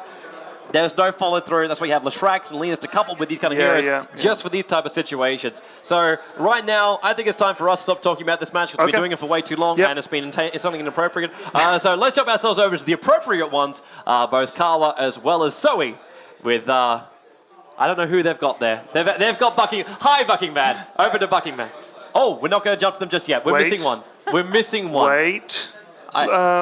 Yes. Yeah. So, how's it going? It's going really, really well as all the guys just walk through the camera. Nicely done. But don't worry, it's the man we were searching for. Absolutely. Which means now the man who just passed here is right in front of your eyes. Thank you very much, guys. And yeah, we do indeed have both teams once more here, or rather, we have two of the players from the team. So congratulations to you guys. That was insanely good, but still, of course, well played. The first game has been so much fun to watch from you guys. So just a few quick questions to you. I'd like you to talk a little bit about that Tinker pick. As in the first game, you banned him, as he has been recently kind of been seen around in the scene. In the second one, you picked it, and I think Tinker was living the life. He had the time of his life. Anything like did you base your strategy around the Tinker pick, or how did that work? Well, actually, we just played once on some tournament game. I think this combo Nikes and Tinker was played really well. So we just remember it and figure out that they can also pick this hero. So better we're gonna take it and do the strategy, something like this. All right, well, it did work out great for you guys. Very convincing second game there. So if we look at the next game, you are about to face Absolute Legends. How do you see yourself in that matchup? Do you think you're going to do well or not so much? Well, I hope we can do well, but they are good players, so we should prepare for them. I think we're going to do this evening. All right. And we have fucking Mad here. He just got out of that match 2-0 right now. And just after that game in particular, game one, it was a little bit more like back and forth. You guys were really, really close. What went wrong in particular? I don't know what went wrong exactly. I think we had a good start and we had the lineup we needed to snowball on them. I think we decided to take fights in the nighttime and pretty chaotic fights. They played it really well and they baited us into taking those fights. It was a mistake. I think we could have played a bit safer for just like slow down the game for 1 or 2 minutes and just like build on our advantage a bit later, but we didn't. So I guess it's strategical mistakes from us. Yeah, and game two came around. This was a little bit more one-sided, especially in the laning phase. You got to the 10-minute mark, though, and that's when you actually had a bit of a turnaround with that opening, killing the Lifestealer, the Coddle, and what like. After that point, was there any way to come back and salvage the game, or was it just too far gone at that? No, I mean, we showed some signs of life, even though we got completely crushed, because there is no other names for the laning phase. I think the jungle fight, the first one, when we give them two kills, and myself, I position a mistake, I give them a third one, hurts us a lot on a defensive lane like this. It's not possible to come back after this. Right. Well, it was great having you, man. Great to have you here. Definitely great to have those guys here. And of course, we're going to see you guys playing again. And we have a next match coming up anytime soon. But before that, some more community action. And we're going to be right back with that in just a bit.